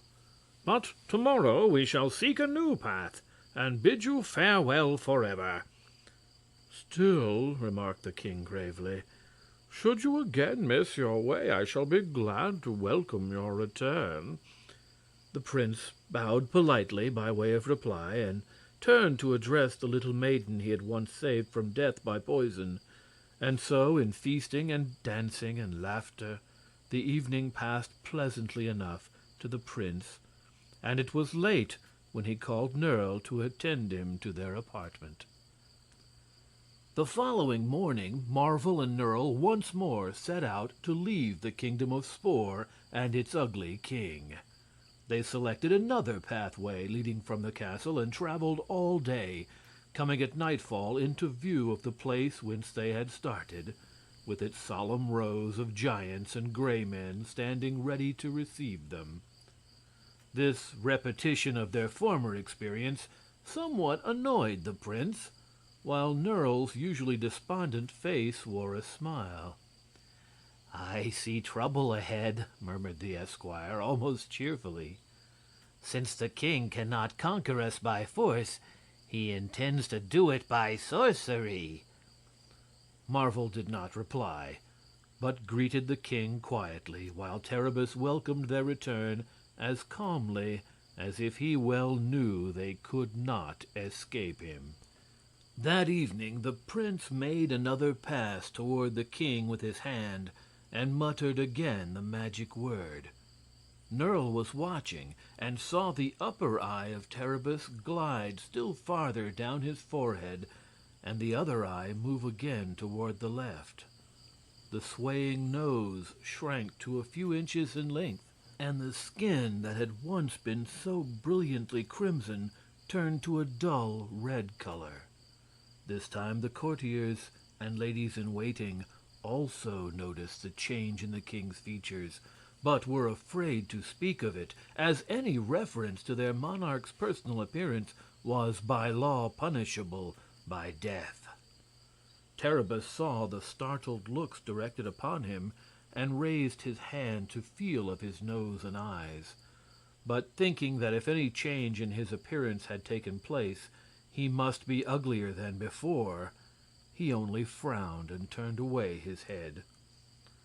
The next day the king's guests made a third attempt to leave his dominions, but met with no better success than before, for a long and tedious ride only brought them back to their starting place in the evening. This time Prince Marvel was really angry, and striding into the king's presence, he reproached him bitterly, saying, "Why do you prevent us from leaving your kingdom? We have not injured you in any way." "You have seen me," returned Terribus calmly, "and I do not intend you shall go back to the world and tell people how ugly I am." The prince looked at him and could not repress a smile. The two eyes of the king, having been twice removed from their first position, were now both in his forehead instead of below it, and one was much higher than the other. And the nose, although small when compared to what it had been, still resembled an elephant's trunk. Other changes had been made for the better, but Terribus was still exceedingly repulsive to look upon. Seeing the prince look at him and smile, the king flew into a fury of anger and declared that the stranger should never, while they lived, be permitted to leave his castle again. Prince Marvel became thoughtful at this, reflecting that the king's enmity all arose from his sensitiveness about his ugly appearance, and this filled the youthful knight with pity rather than resentment. When they had all assembled at the evening banquet, the prince for a third time made a mystic pass at the king and whispered a magic word, and behold, this time the charm was complete, for the two front eyes of Terribus fell into their proper places. His nose became straight and well formed, and his skin took on a natural, healthy color. Moreover, he now had a fine head of soft brown hair, with eyebrows and eyelashes to match, and his head was shapely and in proportion to his body. As for the eye that had formerly been in the back of his head, it had disappeared completely. So amazed were the subjects of the transformed king, who was now quite handsome to look upon, that they began to murmur together excitedly, and something in the new sensations he experienced gave to the king's face likewise an expression of surprise. Knowing from their pleased looks that he must have improved in appearance, he found the courage to raise his hand to his nose, and found it well formed. Then he touched his eyes and realized they were looking straight out from his face, like those of other people. For some moments after making these discoveries, the king remained motionless, a smile of joy gradually spreading over his features. Then he said aloud, "What has happened? Why do you all look so startled?" "Your Majesty is no longer ugly," replied Marvel laughingly, "so that when Nerle and I leave your kingdom, we can proclaim nothing less than praise of your dignified and handsome appearance." "Is my face indeed pleasing?" demanded the king eagerly. "It is!" cried the assembled courtiers and ladies, as with one voice. "Bring me a mirror," said the king. "I shall look at my reflection for the first time in many years." The mirror being brought, King Terribus regarded himself for a long time with pleased astonishment, and then, his sensitive nature being overcome by the shock of his good fortune, he burst into a flood of tears. and rushed from the room. The courtiers and ladies now bestowed many grateful thanks upon Prince Marvel for his kind deed, for they realized that thereafter their lives would be safer from the king's anger and much pleasanter in every way. "Terribus is not bad by nature," said one, "but he brooded upon his ugliness so much that the least thing served to throw him into a violent passion, and our lives were never safe from one day to another." By and by 2 giants entered the hall and carried away the throne of gray stone where Terribus had been accustomed to sit, and other slaves brought a gorgeous throne of gold studded with precious jewels, which they put in its place. And after a time, the king himself returned to the room, his simple gray gown replaced by flowing robes of purple, with rich embroideries, such as he had not worn for many years. "My people," said he, addressing those present with kindness and dignity, "it seems to me fitting that a handsome king should be handsomely attired, and an ugly one clothed simply. For years I have been so terrible in feature that I dared not even look at my own image in a mirror. But now, thanks to the gracious magic of my guest, I have become like other men, and hereafter you will find my rule as kind as it was formerly cruel. Tonight, in honor of this joyous occasion, we shall feast and make merry, and it is my royal command that you all do honor and reverence to the illustrious Prince Marvel." A loud shout of approval greeted this speech, and the evening was merry indeed. Terribus joined freely in the revelry, laughing as gaily as the lightest-hearted damsel present. It was nearly morning before they all retired, and as they sought their beds, Nerle asked the prince in a voice that sounded like an ill-natured growl, "Why did you give the king beauty after his treatment of us?" Marvel looked at the reproachful face of his esquire and smiled. "When you are older," said he, "you will find that often there are many ways to accomplish a single purpose. The king's ugliness was the bar to our leaving his country, for he feared our gossip. So the easiest way for us to compass our escape was to take away his reason for detaining us. Thus I conquered the king in my own way, and at the same time gained his gratitude and friendship." "Will he allow us to depart in the morning?" inquired Nerle. "I think so," said Marvel. It was late when they rose from their slumbers, but having breakfasted, the prince's first act was to seek the king. "We wish to leave your kingdom," said he. "Will you let us go?" Terribus grasped the hand of his guest and pressed it with fervor, while tears of gratitude stood in his eyes. "I should prefer that you remain with me always and be my friend," he answered. "But if you choose to leave me, I shall not interfere in any way with your wishes." Prince Marvel looked at him thoughtfully, and then said, "My time on this island is short. In a few months Prince Marvel will have passed out of the knowledge of men, and his name will be forgotten.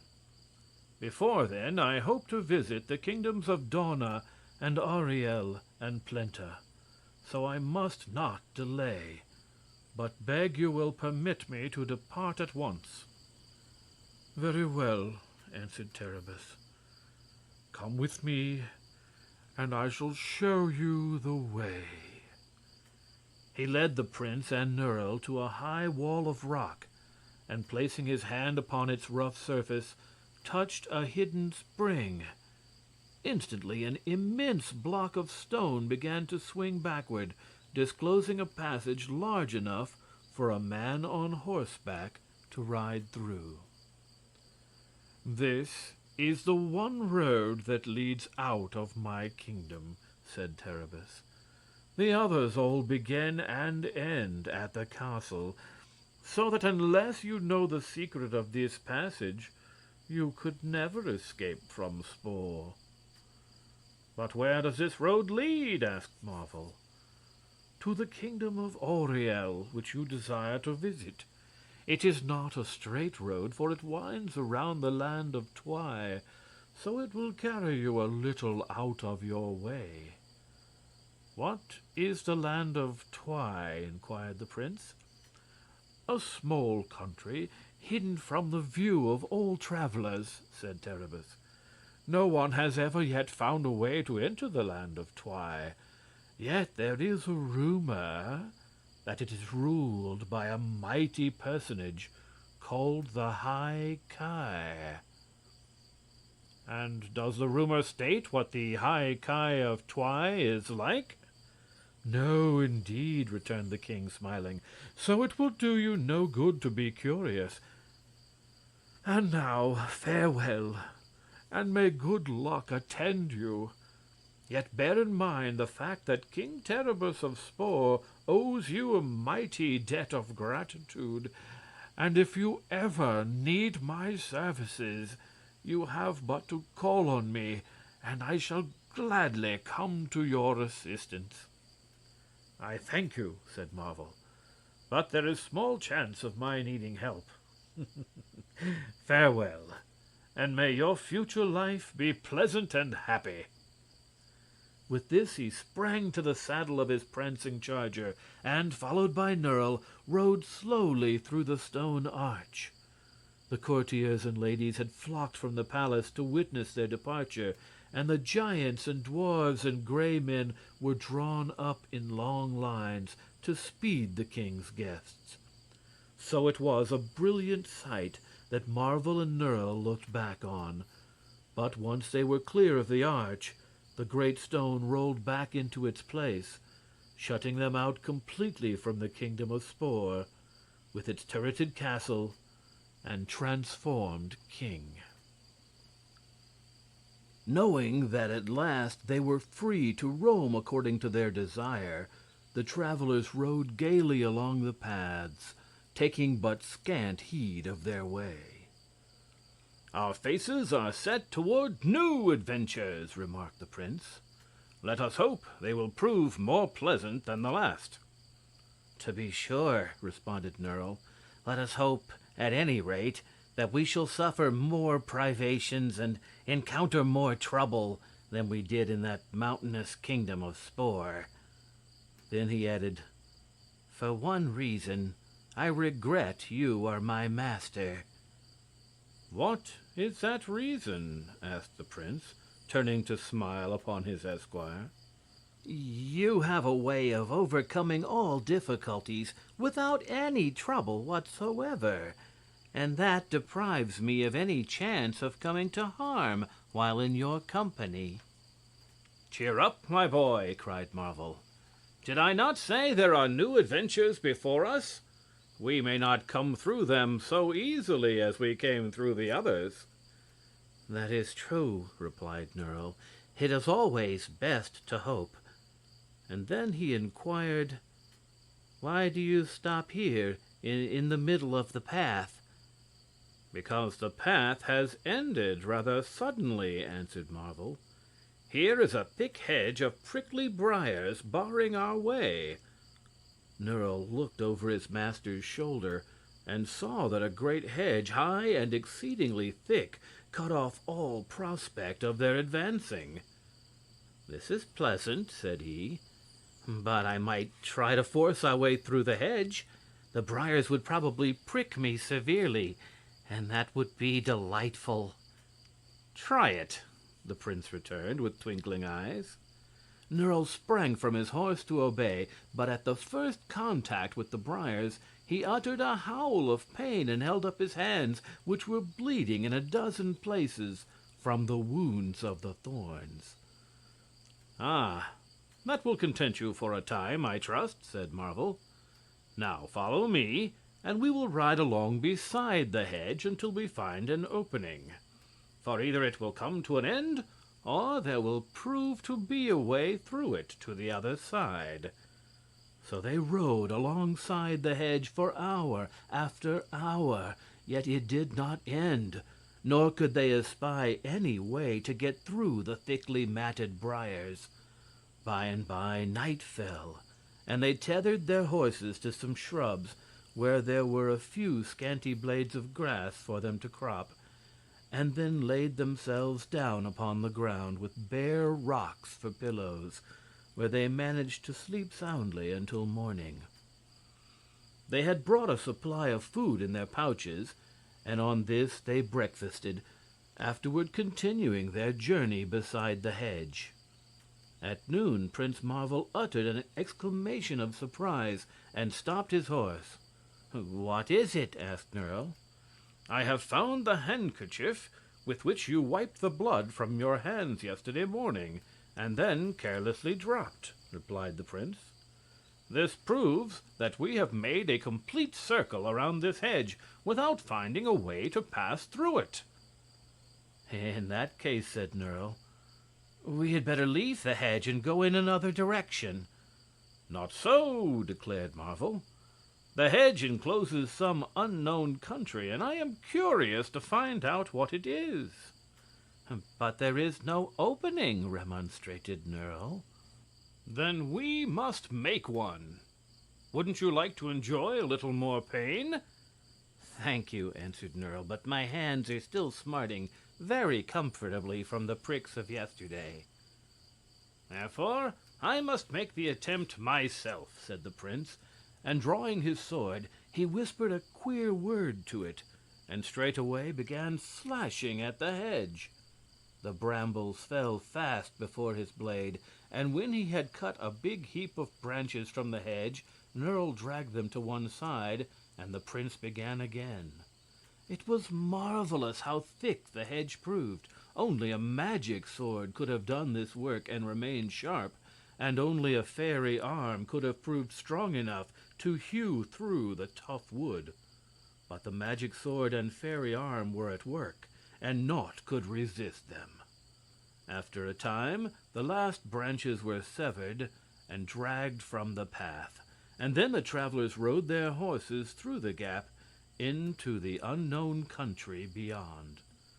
They saw at first glance that it was a land of great beauty, but after that one look both Prince Marvel and Nerle paused and rubbed their eyes to assure themselves that their vision was not blurred. Before them were two trees exactly alike, and underneath the trees 2 cows were grazing, each a perfect likeness of the other. At their left were 2 cottages, with every door and window and chimney the exact counterpart of another. Before these 2 houses 2 little boys were playing, evidently twins, for they not only looked alike and dressed alike, but every motion one made was also made by the other at the same time and in precisely the same way. When one laughed, the other laughed, and when one stubbed his toe and fell down, the other did likewise. And then they both sat up and cried lustily at the same time. At this, 2 women, it was impossible to tell one from the other, rushed out of the 2 houses, caught up the 2 boys, shook and dusted them in precisely the same way, and led them by their ears back into the houses. Again the astonished travelers rubbed their eyes, and then Prince Marvel looked at Nerle and said, "I thought at first I saw everything double, but there seems to be only one of you." "And of you," answered the boy. "But see, there are 2 hills ahead of us, and 2 paths lead from the houses over the hills. How strange it all is. Just then 2 birds flew by, close together and perfect mates, and the cows raised their heads and mooed at the same time, and 2 men, also twins, came over the 2 hills along the 2 paths with 2 dinner pails in their hands and entered the 2 houses. They were met at the doors by the 2 women, who kissed them exactly at the same time and helped them off with their coats with the same motions, and closed the 2 doors with 2 slams at the same instant. Nerle laughed. "What sort of country have we got into?" he asked. "Let us find out," replied the prince, and riding up to one of the houses, he knocked on the door with the hilt of his sword. Instantly the doors of both houses flew open, and both men appeared in the doorways. Both started back in amazement at the sight of the strangers, and both women shrieked, and both little boys began to cry. Both mothers boxed the children's ears, and both men gasped out, Who are you?" Their voices were exactly alike, and their words were spoken in unison. Prince Marvel replied courteously, "We are 2 strangers who have strayed into your country, but I do not understand why our appearance should so terrify you." "Why, you are singular. There is only half of each of you," exclaimed the 2 men together. "Not so," said the prince, trying hard not to laugh in their faces. "We may be single, while you appear to be double, but each of us is perfect, nevertheless." "Perfect? And only half of you?" cried the men. And again the 2 women who were looking over their husbands' shoulders screamed at the sight of the strangers, and again the 2 boys who were clinging to their mothers' dresses in the same positions began to cry. "We did not know such strange people existed," said the 2 men, both staring at the strangers and then wiping the beads of perspiration from their 2 brows with 2 faded yellow handkerchiefs. "Nor did we," retorted the prince. "I assure you we are as much surprised as you are." Nerle laughed again at this, and to hear only one of the strangers speak and the other only laugh seemed to terrify the double people anew. So Prince Marvel quickly asked, "Please tell us what country this is." "The land of Twy," answered both men together. "Oh, the land of Twy. And why is the light here so dim?" continued the prince. "Dim?" repeated the men, as if surprised. "Why, this is twilight, of course." "Of course," said Nerle. "I hadn't thought of that. We are in the long-hidden land of Twy, which all men have heard of, but no man has found before." "And who may you be?" questioned the prince, looking from one man to the other curiously. "We are Twys," they answered. "Twice?" "Twys, inhabitants of Twy." "It's the same thing," laughed Nerle. "You see everything twice in this land." "Are none of your people single?" asked Prince Marvel. "Single?" returned the men, as if perplexed. "We don't understand." "Are you all double, or are some of you just one?"